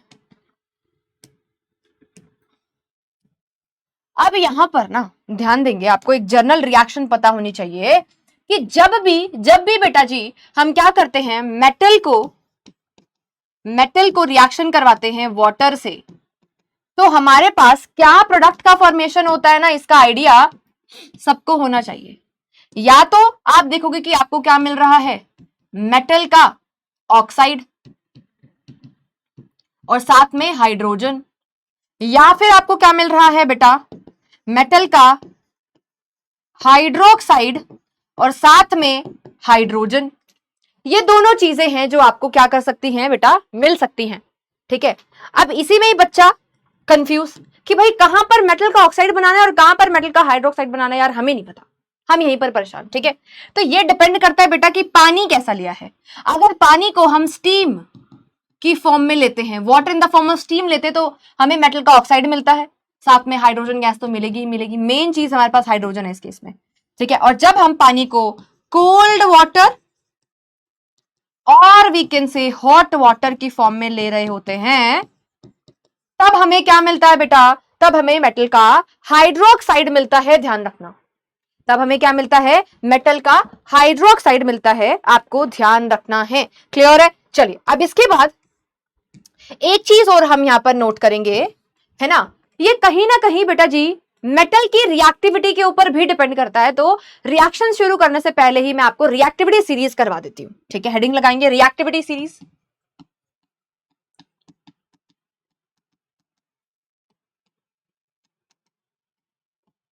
रिएक्टिविटी सीरीज क्लियर है? आइए, क्या होती है reactivity series? A series of elements, या फिर आप कह लीजिए सीरीज ऑफ मेटल, जिसके अंदर हमने एलिमेंट्स को अरेंज करा हुआ है अकॉर्डिंग टू देयर रिएक्टिविटी, है ना। जिसमें सबसे पहले हम ट्रिक लिख लेते हैं, देखिए कैसे याद करना है आपको। Please stop calling me, please stop calling me a zebra, I like her, call I like her। इस तरीके से आप याद करेंगे। मैंने क्या बोला, कैसे याद करेंगे? प्लीज स्टॉप, दिख रहा है सभी को, calling me a zebra, I like her, I like her. वैसे तो आप और ट्रिक भी लगा सकते हो, पर मैं हाइड्रोजन के नीचे वाले एलिमेंट्स को ऐसे याद करवाती हूँ, CHAAP, चाप। ये क्या है? चाप। कौन कौन, किस किस बच्चे को चाप खाना पसंद है, सोया चाप, है ना, वो जरा हैंड रेस कर देंगे कमेंट सेक्शन के अंदर। ओके, इस तरीके से याद करेंगे। एंड नाउ इसमें आप सभी को पता है, P से पोटेशियम जिसका सिंबल K लिखा है, S से सोडियम जिसका सिंबल हमने Na लिखा है ना, C से कॉलिंग का जो C है उससे कैल्शियम आया हमारे पास, M से मैग्नीशियम आया है, A से एल्यूमिनियम आया है, जिब्रा से हमने जिंक याद करा, आयरन से I से हमने Fe याद करा, ठीक है। L से लाइक के L से हमारे पास क्या आया, लेड आया है। हर के H से हमारे पास हाइड्रोजन आया है। And hydrogen is the reference, hydrogen को हमने क्या माना है, हमारा रेफरेंस माना है। नीचे चाप जिसका मतलब क्या होगा, C4 क्या है, कॉपर, H4 क्या है, Hg, A4 क्या है, Ag, ठीक है। Again A is for AU Aurum, P for PT platinum. इस तरीके से याद करेंगे। और यहां पर जो एलिमेंट्स को अरेंज किया गया है वो कैसे अरेंज करा गया है, टॉप टू बॉटम जब हम मूव करेंगे तो हमारे पास रिएक्टिविटी डिक्रीज कर रही है। रिएक्टिविटी क्या कर रही है, डिक्रीज कर रही है, डिक्रीज, रिएक्टिविटी डिक्रीज कर रही है। इस तरीके से हमने इसको सेपरेट करा। ठीक है, एक बार फिर से लिखकर दिखा दे सारे के सारे एलिमेंट्स। देखो सबसे पहले क्या है, पोटेशियम है। Please stop calling me a zebra, I like her. Her क्या है भाई यहाँ पर, हाइड्रोजन विच इज रेफरेंस। उसके बाद क्या है, Cu, Hg, उसके बाद क्या है, Ag, Au एंड Pt। इतने एलिमेंट्स इनफ रहेंगे बेटा, आपको ये याद होना चाहिए। अब हाइड्रोजन जो है रेफरेंस है, ये आपको समझ में आ गया होगा सभी को। ठीक है, अब यहां पर बेटा जब हम ऊपर से नीचे की साइड पर मूव करते हैं तो हमारी रिएक्टिविटी क्या करती है, कम होती है। रिएक्टिविटी क्या होती है भाई हमारी, डिक्रीज करती है, डिक्रीज करती है। ठीक है, reactivity decreases down the series में जब हम नीचे की साइड पर जाते हैं तो हमारी रिएक्टिविटी क्या करती है बेटा जी, डिक्रीज करती है, कम होती है। ये वाले मेटल्स को हम मानते हैं हाईली रिएक्टिव मेटल्स है ना। पोटेशियम तो रह गया। इन मेटल्स को हम क्या मानते हैं, ये हमारे क्या है, हाईली रिएक्टिव मेटल्स हैं। हाईली रिएक्टिव मेटल्स इनको माना जाता है, कई बार हाईली एक्टिव भी कह दिया जाता है। और हाइड्रोजन के नीचे जो प्लेस्ड होते हैं बेटा जी, ये हमारे पास लीस्ट रिएक्टिव होते हैं, लीस्ट रिएक्टिव होते हैं। और ये जो बच गए इनको क्या बोलते हैं, मॉडरेटली एक्टिव मेटल्स। ये क्या होते हैं, मॉडरेटली एक्टिव मेटल्स होते हैं। क्लियर, यानी कि हम ये बात समझा सकते हैं, ये बात हम कह सकते हैं कि ये जो हाइड्रोजन है हमारा रेफरेंस, हाइड्रोजन के ऊपर वालों को हम कह रहे हैं हमारे एक्टिव मेटल्स, और हाइड्रोजन के नीचे वालों को हम कह रहे हैं ये क्या है, हमारे सारे के सारे लीस्ट एक्टिव मेटल्स। ठीक है, अब जो हाईली एक्टिव है ना, जो अच्छे खासे एक्टिव है, जैसे कि पोटेशियम, जैसे कि सोडियम, जैसे कि कैल्शियम, ये काफी ज्यादा हाईली एक्टिव मेटल्स होते हैं। तो भाई इनको तो रिएक्शन करवाने के लिए ठंडा पानी ही चाहिए। तो ये सारे के सारे हाईली एक्टिव तो कोल्ड वाटर के साथ ही रिएक्शन कर लेंगे, वो भी at room temperature, at RT। ठीक है, अब जैसे जैसे रिएक्टिविटी कम होती जाएगी और हम कहां पर पहुंचेंगे, हम आयरन के ऊपर पहुंचेंगे, एल्यूमिनियम के ऊपर पहुंचेंगे। ठीक है, इस केस में क्या होगा बेटा, इस केस में हमें क्या देनी पड़ेगी, स्टीम। क्या देनी पड़ेगी, स्टीम। वाटर एज स्टीम देनी पड़ेगी, क्योंकि इनकी रिएक्टिविटी क्या हो गई है, थोड़ी सी लो हो गई है कंपैरेटिवली। क्या बोलेंगे, इनकी रिएक्टिविटी क्या है, लो एक्टिविटी है कंपैरेटिवली। ये सारी चीजें कंपैरेटिव है। अब तुम ये मत कह देना कि मैम एल्यूमिनियम तो एक्टिव है, रिएक्टिव है। अरे भाई रिएक्टिव तो है, तभी तो रिएक्शन कर रहा है, पर यहाँ पर कंपैरेटिव चीजें हैं। ठीक है, आई होप आप सभी को समझ में आया। ठीक है, तो इस केस में आपको क्या मिलेगा, जब भी स्टीम के साथ रिएक्शन करवाएंगे तो मेटल का ऑक्साइड मिलेगा। और यहां पर इस केस में स्टीम क्यों यूज करें, क्योंकि ज्यादा एनर्जी की रिक्वायरमेंट थी, है ना। मेटल इतनी ज्यादा रिएक्टिव नहीं है। क्लियर हो रहा है, समझ में आ रहा है। और मैग्नीशियम के केस में बेटा हम देखेंगे, मैग्नीशियम को स्टीम के साथ भी रिएक्शन करवाया जाता है, पर कोल्ड वाटर नहीं, हॉट वाटर के साथ यहां पर ये रिएक्शन जरूर करता है। ठीक है, हम मैग्नीशियम के केस में ये दोनों केसेस हमें देखने को मिलते हैं। आई होप आपको पूरा सीन समझ में आ गया कि किस तरीके से चीजों को हमें कवर करना है। ठीक है, अब यहाँ पे एक चीज हो रहा, जब भी हम रिएक्शंस कर रहे होंगे आपको ध्यान रखना है, हाइड्रोजन के नीचे जो प्लेस्ड हमारे पास मेटल्स हैं, जो एलिमेंट्स हैं, वो हाइड्रोजन को कभी भी डिस्प्लेस नहीं कर पाएंगे, क्योंकि सारा खेल रिएक्टिविटी का यहाँ पर चलेगा। ठीक है, चलिए अब एक एक करके डिस्कस करते हैं। सबसे पहले पोटेशियम। पोटेशियम बेटा रिएक्टिव है, हाईली रिएक्टिव है, कोल्ड वाटर के साथ रिएक्शन करेगी। यहाँ पर पोटेशियम को मैंने वाटर के साथ H2O के साथ रिएक्शन करवाया, क्या बन जाएगा बेटा, हाइड्रोक्साइड, है ना। Cold water, highly reactive metals जो होती हैं, है ना, कोल्ड वाटर के साथ रिएक्शन करेंगी, क्योंकि ये हाईली रिएक्टिव है, ठंडे पानी से ही रिएक्शन हो जाएगी, और वो भी एट रूम टेम्परेचर रिएक्शन हो जाएगी। ठीक है, तो यहाँ पर प्रोडक्ट में हमें जो मिलेगा वो क्या मिलेगा, हमें हाइड्रोक्साइड KOH, और साथ में हाइड्रोजन गैस। मेन चीज तो ये थी ना, चैप्टर तो हम हाइड्रोजन पढ़ रहे हैं, तो हाइड्रोजन गैस ज्यादा जरूरी थी, है ना, तो हाइड्रोजन गैस रिलीज हो जाएगी। क्लियर हो रहा है कि नहीं, समझ में आया सभी को। तो इस तरीके से पोटेशियम के साथ हमने यहां पर रिएक्शन कर ली, highly vigorous reaction, highly vigorous reaction.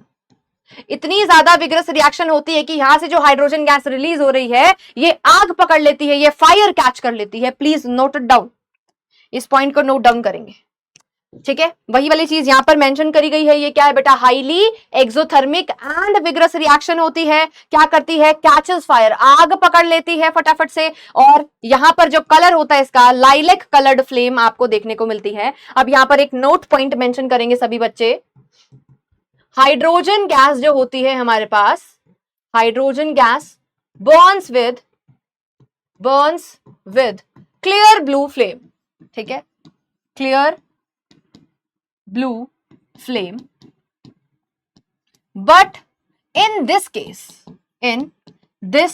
Case, इस वाले केस में इट विल गिव, क्या देगी ये हमें, लाइलैक कलर दे रही है। कौन सा कलर दे रही है, लाइलैक कलर दे रही है। क्यों लाइलैक कलर क्यों दे रही है, due to presence of potassium vapours as impurities, ठीक है, ड्यू टू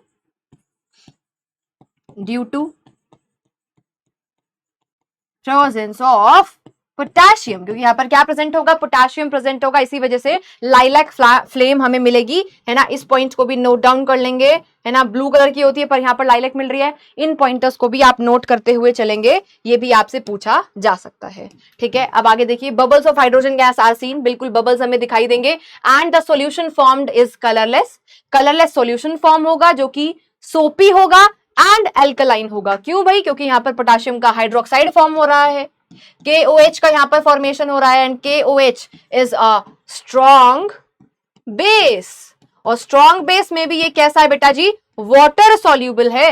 क्या है, अल्कली है, वाटर सॉल्यूबल है, इसी वजह से सोपी कलरलेस हमें मिल रहा है। और अगर ये बेसिक इन नेचर है तो ये लिटमस सॉल्यूशन को भी का भी कलर क्या कर देगा, चेंज कर देगा, है ना। तो ये चीज भी आपको इसके अंदर इसकी ध्यान रखनी होगी, क्लियर। चलिए, तो ये नोट पॉइंट बेटा पढ़ लेंगे, मैं आपको बता चुकी हूं ऑलरेडी, ठीक है, ये नोट पॉइंट है, बता चुकी हूं ऑलरेडी। आगे चलते हैं, नेक्स्ट बेटा जी सोडियम के साथ रिएक्शन करनी है, सोडियम के साथ रिएक्शन करनी है। सोडियम अगेन वाटर के साथ रिएक्शन करेगा, ठीक है, रूम टेम्परेचर के ऊपर रिएक्शन करेगा, ठंडे पानी के साथ रिएक्शन करेगा, कोल्ड वाटर, वाई, क्योंकि बहुत ज्यादा रिएक्टिव मेटल है। क्या करेगा मैम, हाइड्रोक्साइड NaOH, क्योंकि जब भी हाईली रिएक्टिव मेटल होगी और हम कोल्ड वाटर लेते हैं तो हाइड्रोक्साइड बनता है और साथ में हाइड्रोजन गैस हमारी रिलीज हो रही होगी, क्लियर है। यहां पे हमें जो फ्लेम मिलती है, अगेन ये भी काफी एक्सोथर्मिक विग्रस रिएक्शन होती है, पर कंपैरेटिवली लेस विग्रस होती है देन द पोटेशियम, ये आपको ध्यान रखना है, लेस विग्रस होती है देन द पोटेशियम। यहां पर भी जो हाइड्रोजन है वो आग को पकड़ लेता है और जो फ्लेम का कलर आता है वो हमें येलोइश फ्लेम देखने को मिलता है, गोल्डन येलो कलर हमें देखने को मिलता है, ठीक है। तो ये क्या है, कंपैरेटिवली लेस विगरस या फिर लेस एक्सोथर्मिक कहोगे भाई, ठीक है। वैसे तो सोडियम के साथ भी खतरनाक आग लगती है, ठीक है, ये भी क्या करता है, कैच कर लेता है फायर को and Burns with the golden yellow flame. ये पॉइंट भी ध्यान रखेंगे, गोल्डन येलो फ्लेम के साथ ये बर्न करती है क्योंकि यहां पर सोडियम की वजह से गोल्डन येलो कलर आता है, ठीक है। Again bubbles of hydrogen are produced, ठीक है, the solution is formed is colourless, colourless solution form होगा, soapy and slightly warm and alkaline. Warm क्यों, वार्म क्यों, क्योंकि एक्सोथर्मिक है, क्योंकि एक्सोथर्मिक रिएक्शन थी, ठीक है। और अल्कलाइन क्यों, क्योंकि बेस का फॉर्मेशन हो रहा है ना, due to formation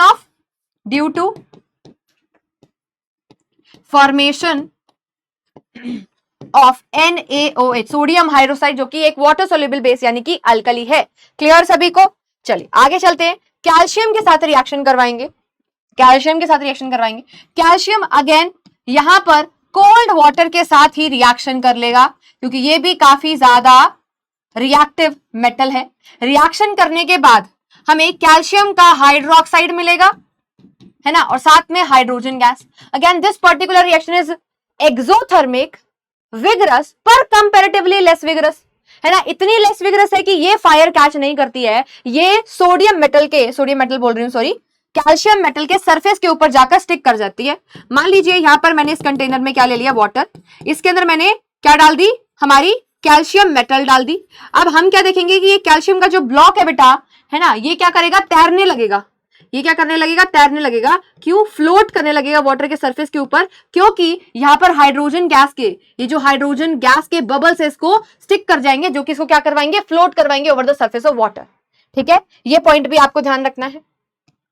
reaction is less vigorous than sodium, sodium से लेस विगरस होगी। ठीक है, bubbles of hydrogen are liberated and the solution turns milky.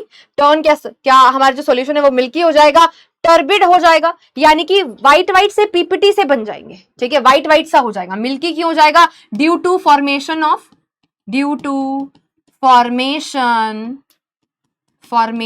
Of calcium hydroxide, क्योंकि यहां पर कैल्शियम हाइड्रोक्साइड बन रहा है। ठीक है, अब यहां पर इसको टेस्ट करेंगे रेड लिटमस थे, तो ये कैसा हो जाएगा, टर्न हो जाएगा ब्लू, जो कि रिप्रेजेंट करेगा, बताएगा कि ये क्या है, बेसिक सॉल्यूशन का फॉर्मेशन हो चुका है, यानी कि अल्कली का फॉर्मेशन हो चुका है। ठीक है, ये पॉइंटर सभी बच्चे ध्यान रखेंगे। उसके बाद बारी आती है बेटा मैग्नीशियम की। मैग्नीशियम का, जैसे कि मैंने आपको बताया, मैग्नीशियम कोल्ड वाटर के साथ रिएक्शन नहीं करेगा, क्योंकि अब हम रिएक्टिविटी सीरीज में नीचे नीचे नीचे आते जा रहे हैं, वैसे वैसे रिएक्टिविटी आपकी कम होती जा रही है।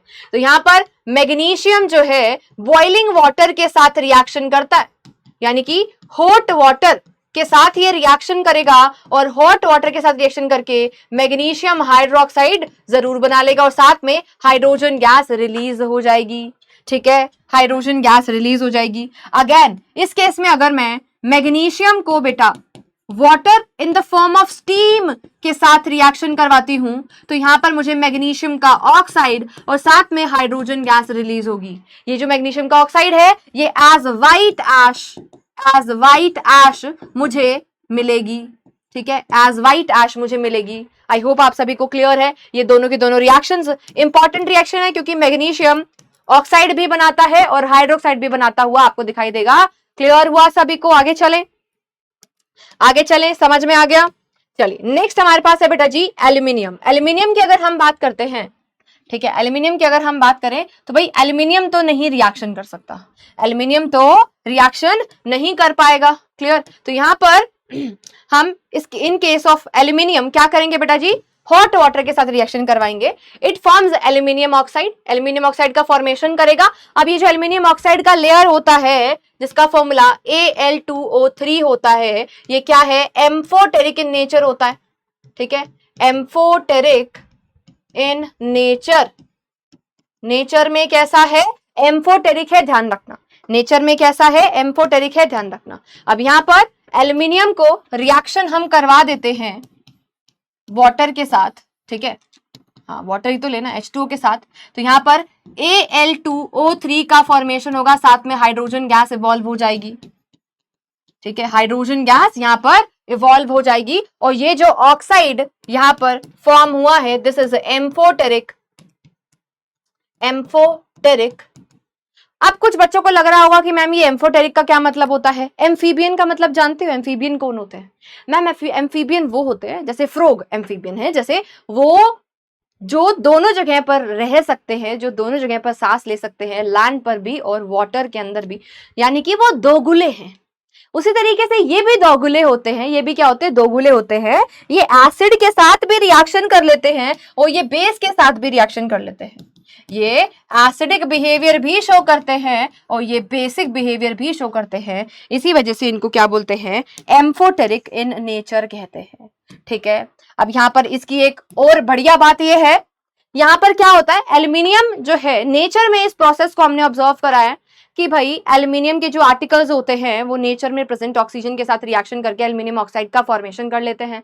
एंड नाउ ये जो एल्यूमिनियम का ऑक्साइड का लेयर है, ये एक नॉन रिएक्टिव, एक इनर्ट लेयर होता है। ठीक है, अब अगर ये लेयर एक बार जम जाए, ठीक है, उसके ऊपर डिपॉजिट हो जाता है, तो फर्दर रिएक्शन नहीं होती है। ठीक है, वो क्या, उसको क्या बना देता है, उसको एक इनएक्टिव लेयर, क्योंकि वहां पर फॉर्म हो चुकी है। ठीक है, तो फर्दर रिएक्शन नहीं हो पाती। इसी चीज को हम यूज करते हैं क्या बनाने में, एनोडाइजिंग की एक प्रोसेस को बनाने में। ठीक है, और एनोडाइजिंग के अंदर हम क्या करते हैं, thick layer thick layer of non reactive aluminium oxide की लेयर को हम डिपोजिट करवाते हैं ऑन द एल्यूमिनियम आर्टिकल, ताकि हम उसको काफी ज्यादा यूटेंसिल्स एक्सेट्रा के अंदर यूज कर पाए। तो आपने अगर कभी नोट कराओ, जो हमारे पास इंडक्शन के वो आते हैं ना, यूटेंसिल्स आते हैं, उसके बेस के ऊपर कभी देखना, जो कलर्ड मेटल के बड़े सुंदर सुंदर से आजकल आते हैं ना, रेड कलर के, ग्रे कलर के, ग्रीन कलर के यूटेंसिल्स आते हैं, है ना, तो आप देखोगे तो उसके बेस के नीचे लिखा हुआ होगा एनोडाइज्ड मेटल बेस, इस तरीके से लिखा हुआ होगा, ठीक है। तो उसके क्या होता है, वो नॉन रिएक्टिव लेयर वहां पर एल्यूमिनियम की ऑक्साइड की आ चुकी है। अब उसके ऊपर हम आराम से पेंटिंग कर सकते हैं, सुंदर बना सकते हैं उसको, लाल रंग दो, गुलाबी रंग दो, हरा रंग दो, जो तुम्हें मन करता है वैसा रंग तुम उसके ऊपर चढ़ा सकते हो, ठीक है। तो ये कुछ पॉइंटर्स हमारे पास हो गए हैं। Next we have zinc. Zinc again very very less reactive. तो zinc water in the form of steam के साथ यहाँ पर रिएक्शन करेगा और हमें जिंक ऑक्साइड दे देगा, और साथ में यहाँ पर हमें हाइड्रोजन गैस रिलीज होती हुई दिखाई देगी। क्लियर है, समझ में आया? चलिए, अच्छा अब यहां पर जिंक की यहां पर अगर हम बातें करते हैं, तो जिंक जो होता है किसके साथ रिएक्शन करता है? स्टीम के साथ रिएक्शन करेगा। अब ये जो जिंक ऑक्साइड हमने फॉर्म करा है, जिंक ऑक्साइड जब हॉट होगा उस कंडीशन में इसका कलर रेड होगा, पर अगर जिंक ऑक्साइड ठंडा हो चुका है, कोल्ड है, तो उसका कलर कैसा हो जाएगा? व्हाइट हो जाएगा। ये वाला पॉइंट भी आपको नोट डाउन करना है, इसके ऊपर भी क्वेश्चन पूछा जा सकता है आपसे। क्लियर, ये पॉइंट भी आपको ध्यान रखना है। नाउ नेक्स्ट रिएक्शन हमारे पास आएगी बेटा जी आयरन की। Iron is very less reactive. यहाँ पर आयरन को जब मैं रिएक्शन करवाऊंगी water in the form of steam के साथ, तो मुझे क्या मिल जाएगा बेटा जी? Fe3O4 का यहाँ पर फॉर्मेशन होगा और साथ में हाइड्रोजन गैस रिलीज हो जाएगी। आपको ध्यान रखना है, ठीक है। ट्राइफेरिक टेट्रा ऑक्साइड का यहाँ पर फॉर्मेशन हो रहा है। ट्राइफेरिक टेट्रा ऑक्साइड का यहाँ पर फॉर्मेशन हो रहा है, ठीक है। हमने यहाँ पर क्या किया है? प्रोलोंग्ड स्टीम, काफी देर तक स्टीम इसके ऊपर पास करी है। Now this reaction is very very important, इसके ऊपर इंपॉर्टेंट मार्क कर लेंगे, काफी ज्यादा इंपॉर्टेंट रिएक्शन है, ठीक है। देखिए, iron is less reactive than zinc. Iron जो है और भी ज्यादा लेस रिएक्टिव है, जिंक से भी क्या है? लेस रिएक्टिव है, ध्यान रखना, ठीक है। But red hot iron react with the steam, steam के साथ रिएक्शन कर लेता है, forming triferric tetra oxide and hydrogen gas का फॉर्मेशन करता है। This reaction is reversible. ये रिएक्शन कैसी होती है? रिवर्सिबल होती है। इस वाले पॉइंट को भी आप ध्यान रखेंगे, आयरन का रिएक्शन काफी इंपॉर्टेंट है, ठीक है। If the hydrogen formed is not removed, ठीक है, अगर हम हाइड्रोजन जो बना है उसको नहीं रिमूव करेंगे, then iron formed is reduced back to the iron, ठीक है। जो आयरन का कंपाउंड हमारे पास, आयरन का जो ऑक्साइड बना है, जो ट्राइफेरिक टेट्रा ऑक्साइड बना है, ठीक है, वो फर्दर क्या हो जाएगा? उसका रिडक्शन होकर फिर से हमें आयरन मिल जाएगा, क्योंकि ये रिवर्सिबल रिएक्शन है, ठीक है। ये सबसे ज्यादा इंपॉर्टेंट रिएक्शन है बेटा, इसके ऊपर क्वेश्चन पूछा गया है पिछले सालों में, आपके एग्जाम में आने के चांसेस हैं, ठीक है, आपको ध्यान रखना है। क्लियर, चलिए नेक्स्ट यहाँ पर कुछ और पॉइंटर्स है। देखिए, rate of the reaction is fastest in the case of magnesium but it progressively decreases in the case of aluminium, zinc and iron. अब तुम ये मत कहना कि मैम कैल्शियम, यहाँ पर कैल्शियम सोडियम की बातें नहीं करी हुई। यहाँ पर बेटा मैं उनकी बातें कर रही हूं जिनको हमने हॉट वाटर के साथ रिएक्शन करवाया है, जिसको हमने रिएक्शन विद हॉट वाटर करवाया है, उनकी बातें कर रही हूं।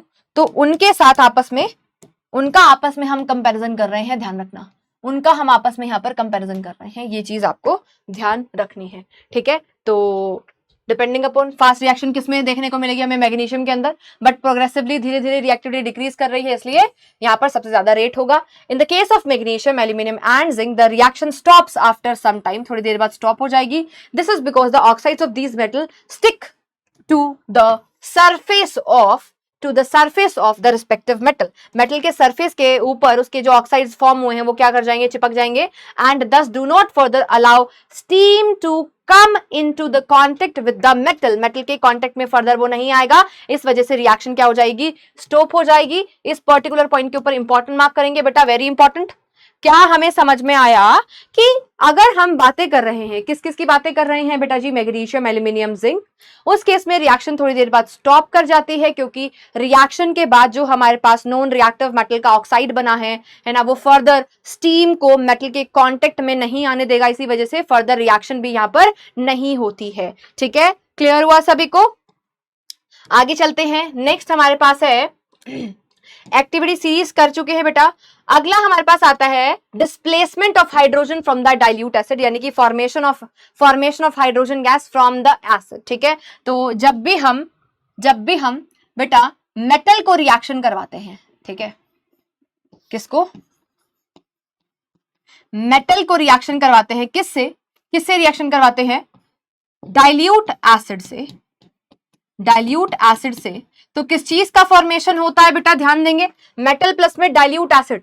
ठीक है, आपस में जब इनका फॉर्मेशन होगा तो किस चीज, क्या बनेगा, यहां पर सॉल्ट बनेगा, है ना, मेटल का सॉल्ट बनेगा, ध्यान रखना। और साथ में हाइड्रोजन गैस भी यहां पर रिलीज होती हुई तुम्हें दिखाई देगी, ध्यान रखना। क्लियर, अब एक एक करके डिस्कस करेंगे। सबसे पहले यहां पर हम मैग्नीशियम को HCl के साथ रिएक्शन करवाएं तो मैग्नीशियम का क्लोराइड बनेगा, है ना, MgCl2 और साथ में हाइड्रोजन गैस, यहां पर MgSO4 मैग्नीशियम सल्फेट प्लस में हाइड्रोजन गैस इवॉल्व हो रही है। क्लियर है।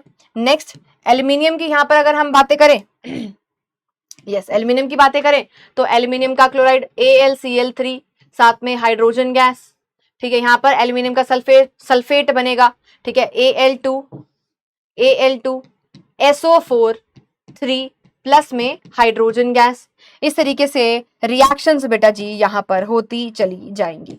ठीक है, चलिए तो यहां पर जिंक की बातें कर लेते हैं। जिंक को अगर मैं HCl के साथ रिएक्शन करवाती हूं तो मेरे को जिंक का क्लोराइड ZnCl2 प्लस में हाइड्रोजन गैस, यहां पर ZnSO4 साथ में हाइड्रोजन गैस रिलीज होती हुई दिखाई देगी। आई होप आप सभी को क्लियर है।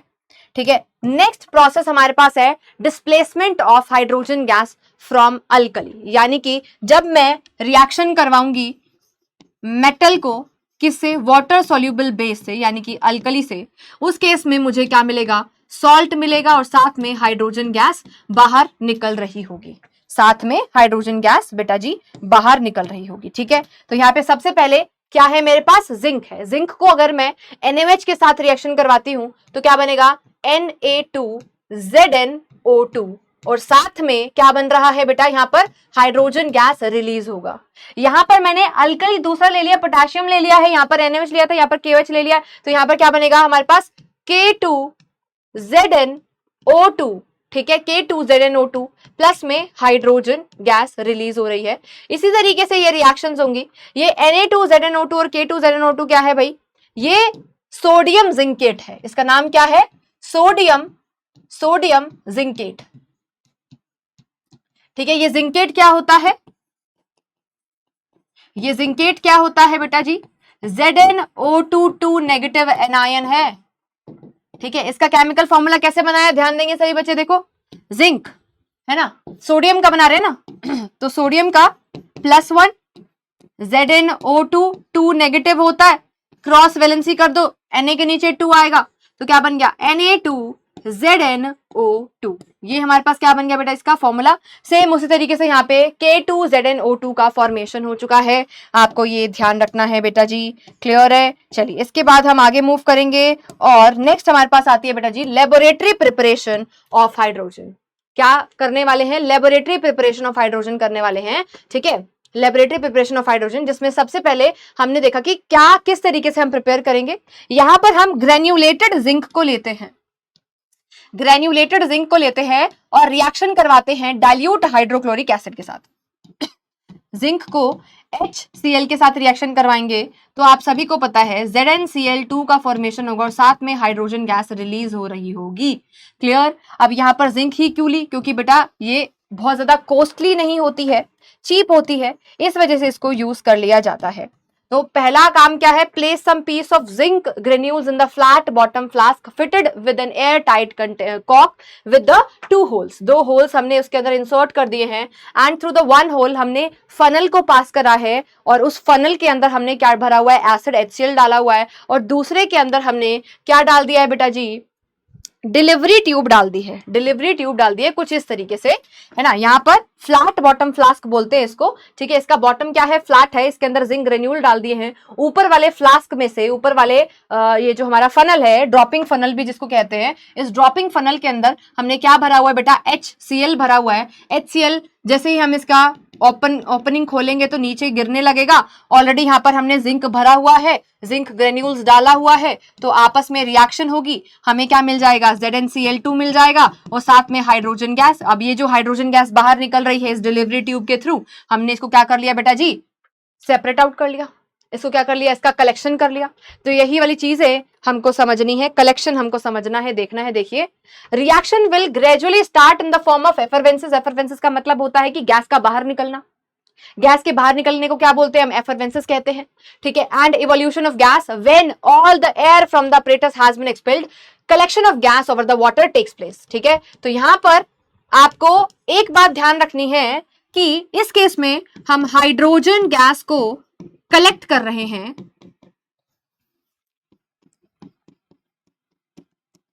Collection of hydrogen gas, collection of hydrogen gas over water, water by downward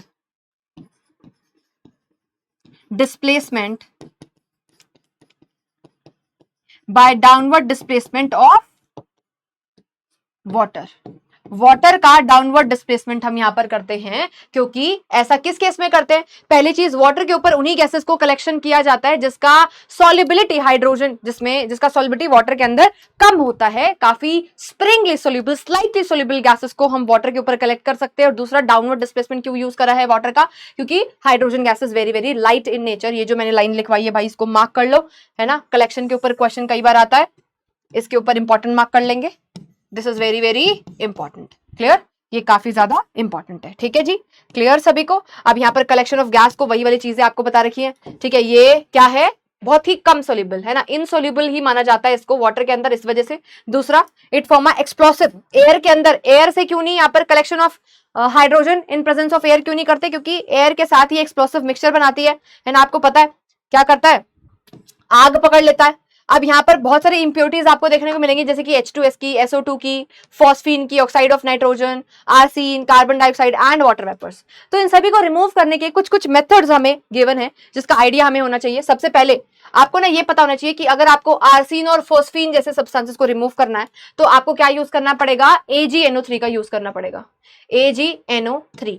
तो इसी तरीके से यहाँ पर हमने AgNO3 का यूज करा एंड रिमूव कर दिया बेटा जी हमारी आर्सेनिक और आर्सीन कह लीजिए और फोस्फीन की इंप्योरिटीज को। अगेन यहाँ पर लेड नाइट्रेट सॉल्यूशन को हम कब यूज करेंगे, जब हमें H2S की इंप्योरिटीज को रिमूव करना होगा, उस केस में हम क्या यूज करेंगे, PbNO3 बेटा जी। ये अच्छे वाइवा के क्वेश्चन बन सकते हैं, अगर मैं बात करती हूँ आपके एग्जाम्स की तो वहां पर ये पूछे जा सकते हैं, क्लियर। आगे चलते हैं, नेक्स्ट यहाँ पर हम कॉस्टिक पोटाश। कॉस्टिक पोटाश क्या होता है बेटा जी, KOH को क्या बोलते हैं, कॉस्टिक पोटाश कहते हैं, ठीक है। यहाँ पर अगर मुझे सल्फर डाइऑक्साइड को, है ना, किसको, SO2 को रिमूव करना है तो भी मैं KOH यूज करूंगी, मुझे CO2 कार्बन डाइऑक्साइड को रिमूव करना है तो भी मैं KOH यूज करूंगी, और मुझे NO2 को रिमूव करना है उस केस में भी मैं क्या यूज करूंगी, KOH को यूज करूंगी। ये चीजें आपको ध्यान रखनी है, क्लियर। अच्छा, अब मैंने बोला कि वाटर वेपर एज इंप्योरिटीज जो प्रेजेंट है उसके लिए हम क्या यूज करेंगे, ड्राइंग एजेंट का यूज करेंगे। किसका यूज करेंगे बेटा जी, ड्राइंग एजेंट का यूज करेंगे, ठीक है। किसका यूज कर रहे होंगे, ड्राइंग एजेंट, ठीक है। ड्राइंग एजेंट बहुत सारे होते हैं अलग अलग तरीके के, है ना, तो उसको हम यूज कर सकते हैं रिमूव करने के लिए। देखिए, कैल्शियम क्लोराइड, है ना, कॉस्टिक पोटाश स्टिक को हम यूज कर सकते हैं फॉर ड्राइंग। कैल्शियम ऑक्साइड जो होता है हमारे पास, जो क्विक लाइम होता है, ये भी क्या होता है बेटा जी, एक बहुत ही बढ़िया ड्राइंग एजेंट। इसको हमने इसके बारे में पढ़ाई भी करी है कि हमारे पास ड्राइंग और डिहाइड्रेटिंग एजेंट कौन कौन से होते हैं, ठीक है। अब क्या क्या प्रिकॉशंस है जो आपको ध्यान रखने हैं, the apparatus should be air tight and there should no leakage of gas, gas की कोई लीकेज नहीं होनी चाहिए। There should no flame burning near the apparatus, क्योंकि एक्सप्लोसिव हो सकता है, ठीक है। तो इन सारी चीजों का आपको ध्यान रखना है। The gas should be collected only after all the air in the apparatus has escaped, क्योंकि एयर की प्रेजेंस में हम हाइड्रोजन गैस का कलेक्शन नहीं कर सकते हैं, तो पहले हमें सारी की सारी एयर को बाहर निकाल लेना है, एक्सपेल आउट कर लेना है, उसके बाद हम हाइड्रोजन गैस का क्या करेंगे बेटा जी, वहां पर कलेक्शन करेंगे। The end of the funnel, जो हमने ड्रॉपिंग फनल यूज करी है बेटा, वो बिल्कुल नीचे तक होनी चाहिए, ठीक है, dipped under the acid, acid के अंदर तक डिप करनी चाहिए, as to prevent gas from escaping from the dropping funnel. Dropping funnel से गैस एस्केप नहीं हो जाए, तो प्रॉपरली जो भी हम हमने इंसर्शंस करके और डिलीवरी ट्यूब और एवरीथिंग डाला है वो प्रॉपर टच करना चाहिए एसिड को, ठीक है। चलिए नेक्स्ट यहाँ पर है टेस्ट फॉर हाइड्रोजन। हाइड्रोजन के कुछ टेस्ट हमको देखने हैं, ठीक है। देखिए hydrogen is combustible but it does not support combustion. Combustion को ये सपोर्ट नहीं करता है, पर ये क्या है, कंबस्टिबल है। ये क्या है, कंबस्टिबल है, ठीक है। ये पॉइंट आपको ध्यान रखना है। नेक्स्ट यहाँ पर ये क्या करता है बेटा जी, आराम से साइलेंटली बर्न करता है with the pale blue flame. ये मैं आपको ऑलरेडी बता चुकी हूँ, पेल ब्लू फ्लेम के साथ ये क्या करता है बेटा, बर्न करता है एंड वाटर को फॉर्म करता है, वाटर फॉर्मिंग होता है। इसी वजह से इसका नाम क्या रखा गया है, हाइड्रोजन रखा गया है, ठीक है। क्लियर है। अगेन दूसरी चीज आपको ध्यान रखनी है, ये जब भी एक्सप्लोड करता है तो हमें पॉपअप साउंड आती है। तो टेस्ट फॉर हाइड्रोजन में ये जो पॉप साउंड है ये काफी ज्यादा इंपॉर्टेंट बात है, इसको आप इंपॉर्टेंट मार्क करेंगे, है ना। इट बर्न्स विद, जब भी हम हाइड्रोजन के पास, हाइड्रोजन के नियर एक बर्निंग कैंडल को लेकर आते हैं तो पॉपअप साउंड आती है, आपको ध्यान रखना है। क्लियर। चलिए आगे चले। नेक्स्ट क्या है हमारे पास, मैन्युफैक्चर ऑफ हाइड्रोजन के ऊपर बेटा जी हम पहुंच चुके हैं, जिसमें हमें बॉश प्रोसेस एंड हमारा इलेक्ट्रोलिसिस को समझकर और पूरा चैप्टर को एंड करना है, खत्म करना है। सबसे पहले बॉश प्रोसेस को यूज किया गया था हाइड्रोजन को लार्ज स्केल के ऊपर प्रोड्यूस करने के लिए, जिसमें हम क्या करते हैं, डायरेक्टली कार्बन को लेते हैं in the form of coke और उसको स्टीम के साथ रिएक्शन करवाते हैं एट 1000 डिग्री सेल्सियस और हमें क्या मिलता है, वाटर गैस, ठीक है। CO प्लस में हाइड्रोजन H2 के मिक्सचर को क्या बोला जाता है, वाटर गैस कहा जाता है। बोश प्रोसेस 2 स्टेप का प्रोसेस है, जिसमें स्टेप नंबर 1 के अंदर हम डायरेक्टली हमारे कॉक के ऊपर स्टीम को पास करते हैं एट 1000 डिग्री सेल्सियस और हमें वाटर गैस मिलता है, और ये साथ में एक्सोथर्मिक रिएक्शन होती है ना। तो क्या दिखा रखा है कि क्या रिलीज हो रही है, हीट यहाँ पर रिलीज होती हमने दिखा रखी है। क्लियर है सभी को। वन सेकेंड, यहाँ पर लिखा हुआ है माइनस। अरे भाई यहाँ पर तो हमें हीट देनी पड़ रही है ना, प्लीज इस चीज को ध्यान रखेंगे, है ना। यहाँ पर तो हम हीट दे रहे हैं और जिस रिएक्शन के अंदर हमें हीट देनी पड़ती है उसको क्या बोलते हैं, हम एंडोथर्मिक रिएक्शन बोलते हैं, है ना। तो इसीलिए यहाँ पर माइनस और डेल्टा लगा रखा है, दिस डेल्टा रिप्रेजेंट हीट, ठीक है, दिस डेल्टा रिप्रेजेंट हीट, ठीक है। तो आपको क्या करना है ना, इसको लिखना ही नहीं, यहाँ पर आपको यहाँ पर इसको लिखना ही नहीं है, क्योंकि लिखने का कोई मतलब नहीं है इसको यहाँ पर, ठीक है। माइनस प्लस के साइन में कभी कंफ्यूजन आपको होनी नहीं देनी, ठीक है। बहुत सिंपल चीजें होती है, आप डायरेक्टली यहीं पर हीट मेंशन कर देंगे, यहीं पर ट्राइंगल लगा देंगे, बात खत्म हो गई। प्रोडक्ट साइड में कभी भी नहीं, प्रोडक्ट साइड में आपको हीट हमेशा तभी मेंशन करनी है जब वो एक्सोथर्मिक रिएक्शन हो, हीट बाहर निकल रही हो, ठीक है। यहाँ पर तो हम रिएक्शन को करवाने के लिए हीट को दे रहे हैं, ठीक है। इसका मतलब क्या है, देखो 1000 डिग्री सेल्सियस तक इसको हम हीट कर रहे हैं, यानी कि यहाँ पर क्या हो रहा है बेटा जी, हम हीट दे रहे हैं। दैट्स वाई क्या बोलेंगे इसको, ये क्या है, एंडोथर्मिक रिएक्शन है, ठीक है। ये स्टेप कैसा है, एंडोथर्मिक है। क्लियर। आगे चलते हैं सेकेंड स्टेप के अंदर। अगेन यहाँ पर जो हमने वाटर गैस लिया है, यहाँ पर फिर से स्टीम इसके ऊपर डालेंगे in the presence of Fe2O3 as catalyst. यहाँ पर हमने Fe2O3 को ले रखा है एज कैटालिस्ट, ठीक है, कैटलिस्ट की तरह हमने इसको लिया है, ठीक है। हमें क्या मिल रहा है, CO2 और हाइड्रोजन यहाँ पर रिलीज हो रही है। अब यहाँ पर देखो क्या लिख रखा है, प्लस में हीट, हीट भी यहाँ पर रिलीज हो रही है, जितनी हीट हम दे रहे हैं उससे ज्यादा हीट रिलीज हो रही है, इसी वजह से इसको क्या बोला हमने, ये एक्सोथर्मिक स्टेप हो जाएगा। ये क्या है, हमारा एक्सोथर्मिक स्टेप हो जाएगा, ठीक है। तो यहाँ पर ferric oxide which act as catalyst and chromic oxide which act as a promoter, जो कि कैटलिस्ट को सपोर्ट करता है रेट ऑफ रिएक्शन को बढ़ाने के लिए। तो प्रमोटर एंड कैटलिस्ट दोनों के नाम आपको यहाँ पर ध्यान रखने हैं, ठीक है। तो इस पर्टिकुलर रिएक्शन को हमने 450 डिग्री सेल्सियस के ऊपर करा है। फोर्थ स्टेप से जो वाटर गैस हमें मिली उसी में फर्दर स्टीम को हमने ऐड करा at 450 degree Celsius. Fe2O3 as a catalyst की प्रेजेंस में हमें CO2 वाटर और हीट मिलता है। अब यहाँ पे ये जो CO2 रिलीज हो रहा है इसको मुझे सेपरेट आउट करना पड़ेगा, ठीक है। तो सबसे पहले अगला स्टेप हमारे पास यही हो जाएगा, separation of carbon dioxide gas. CO2 को मुझे रिमूव करना है पानी के साथ, है ना। पानी के साथ रिएक्शन करवा के मैं पानी के अंदर मतलब क्या कर सकती हूँ, CO2 को डिसॉल्व करवा सकती हूँ, और हमें पता है hydrogen is not soluble in the water, तो उस तरीके से हम क्या करवा सकते हैं, इसका रिएक्शन करवा सकते हैं, ठीक है। The above mixture is forced through the cold water. देखिए यही वाली बात यहाँ पर मेंशन है, cold water under pressure which dissolves more soluble carbon dioxide को क्या कर लेगा, सोल्यूबलाइज कर लेगा, leaving behind the hydrogen. Hydrogen को क्या करेगा बेटा, वहां पर छोड़ देगा। अगेन नेक्स्ट हम क्या कर सकते हैं बेटा जी, बेस के साथ कॉस्टिक पोटाश के साथ रिएक्शन करवाएंगे। CO2 को ये एब्जॉर्ब कर लेता है, यानी कि रिएक्शन करके कार्बोनेट का फॉर्मेशन कर लेगा, और यहां पर कार्बोनेट जो है कार्बोनेट की फॉर्म में CO2 को हमने क्या कर लिया, एस्केप कर लिया है, बाहर निकाल लिया है, और हाइड्रोजन हमें मिल जाएगी, बाहर निकलती हुई दिखाई देगी। ठीक है, अगेन अब यहां पर कार्बन मोनोऑक्साइड के अगर कुछ ट्रेसेस बचते हैं, ठीक है, अगर कुछ ट्रेसेस बचते हैं, the mixture of water gas and steam in the step 2 is passed through the ammoniacal cuprous chloride. अब क्या हमें अगर कार्बन मोनोऑक्साइड के कुछ ट्रेस अमाउंट मिलते हैं, उसको अगर मुझे रिमूव करना है, उस केस में मुझे क्या करना पड़ेगा बेटा, मुझे अमोनिकल कॉपर क्लोराइड में से उसको पास कराना पड़ेगा। ये जो मेरे पास CO है, कार्बन मोनोऑक्साइड, ठीक है, उसके साथ रिएक्शन करेगा और ये एक एडिशन कंपाउंड का फॉर्मेशन करेगा। ठीक है, CuCl.CO.2H2O। ठीक है, ये किसका एग्जाम्पल है, एडिशन कंपाउंड का एग्जाम्पल, जिसको हम और ज्यादा डिटेल में बेटा हायर स्टैंडर्ड्स के अंदर पढ़ेंगे। आपको ये बात अभी के लिए ध्यान रखनी है। क्लियर है? चलिए अगला हमारे पास प्रोसेस आता है मैन्युफैक्चर ऑफ हाइड्रोजन। हाइड्रोजन को मैन्युफैक्चर कर रहे हैं वाया इलेक्ट्रोलिसिस। नाम से समझ में आ रहा है, इलेक्ट्रोलाइसिस यानी कि वाटर का ब्रेकडाउन करेंगे। H2O है मेरे पास, इसमें से अगर मैं इलेक्ट्रिसिटी पास कर दूंगी, मुझे H2 एंड O2 मिल जाएगी, hydrogen gas and oxygen gas मिल जाएगी। नाउ अगर मुझे इसको बैलेंस आउट करना है, ये दोनों दो दो है, आगे 2 लगा दिया, हाइड्रोजन 4 है, यानी कि इस केस में मुझे हाइड्रोजन एंड ऑक्सीजन 2:1 में मिल रहे हैं। ऑक्सीजन एंड हाइड्रोजन मुझे 2:1 के अंदर मिल रहे हैं बाय वॉल्यूम।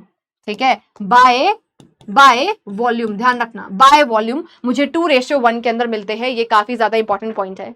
नाउ यहाँ पर ये इलेक्ट्रोलिसिस का प्रोसेस होता कैसे है, ये हमें समझना है। ठीक है, यहां पर बेटा जी हम क्या लेंगे, एक कंटेनर लेंगे जिसमें हम इलेक्ट्रोड्स लगाएंगे, एक कैथोड और एक एनोड। ठीक है, अब कैथोड और एनोड इलेक्ट्रोड्स लेंगे, यहां पर हम इलेक्ट्रोड्स लेंगे। इलेक्ट्रोड्स बेटा एक हमारे पास कैथोड होगी और एक क्या होगी, एनोड होगी। इसका आइडिया मैंने आपको पहले दे रखा है, एक क्या होगी कैथोड, एक क्या होगी एनोड होगी, एक कैथोड होगी और एक क्या होगी एनोड होगी। जो कैथोड होता है हमारे पास, जो कैथोड होता है वो कैसा होता है, cathode is negatively charged plate, metal plate, और ये क्या होता है बेटा जी, this is positively charged metal plate. Clear है? कैथोड के ऊपर हमेशा रिडक्शन होता है, ऑलवेज एंड ऑलवेज रिडक्शन, और यहां पर हमेशा क्या होता है बेटा जी, ऑक्सीडेशन हो रहा होता है। ये बातें तुम्हें पता होंगी तो तुम इलेक्ट्रोलिसिस बहुत ही ज्यादा आसानी से कर लोगे, है ना। अब आपको ये बात भी पता होनी चाहिए कि हमारे पास जो वाटर होता है वो बैड कंडक्टर है इलेक्ट्रिसिटी का। वाटर जो है वो क्या है बेटा जी, बैड कंडक्टर है।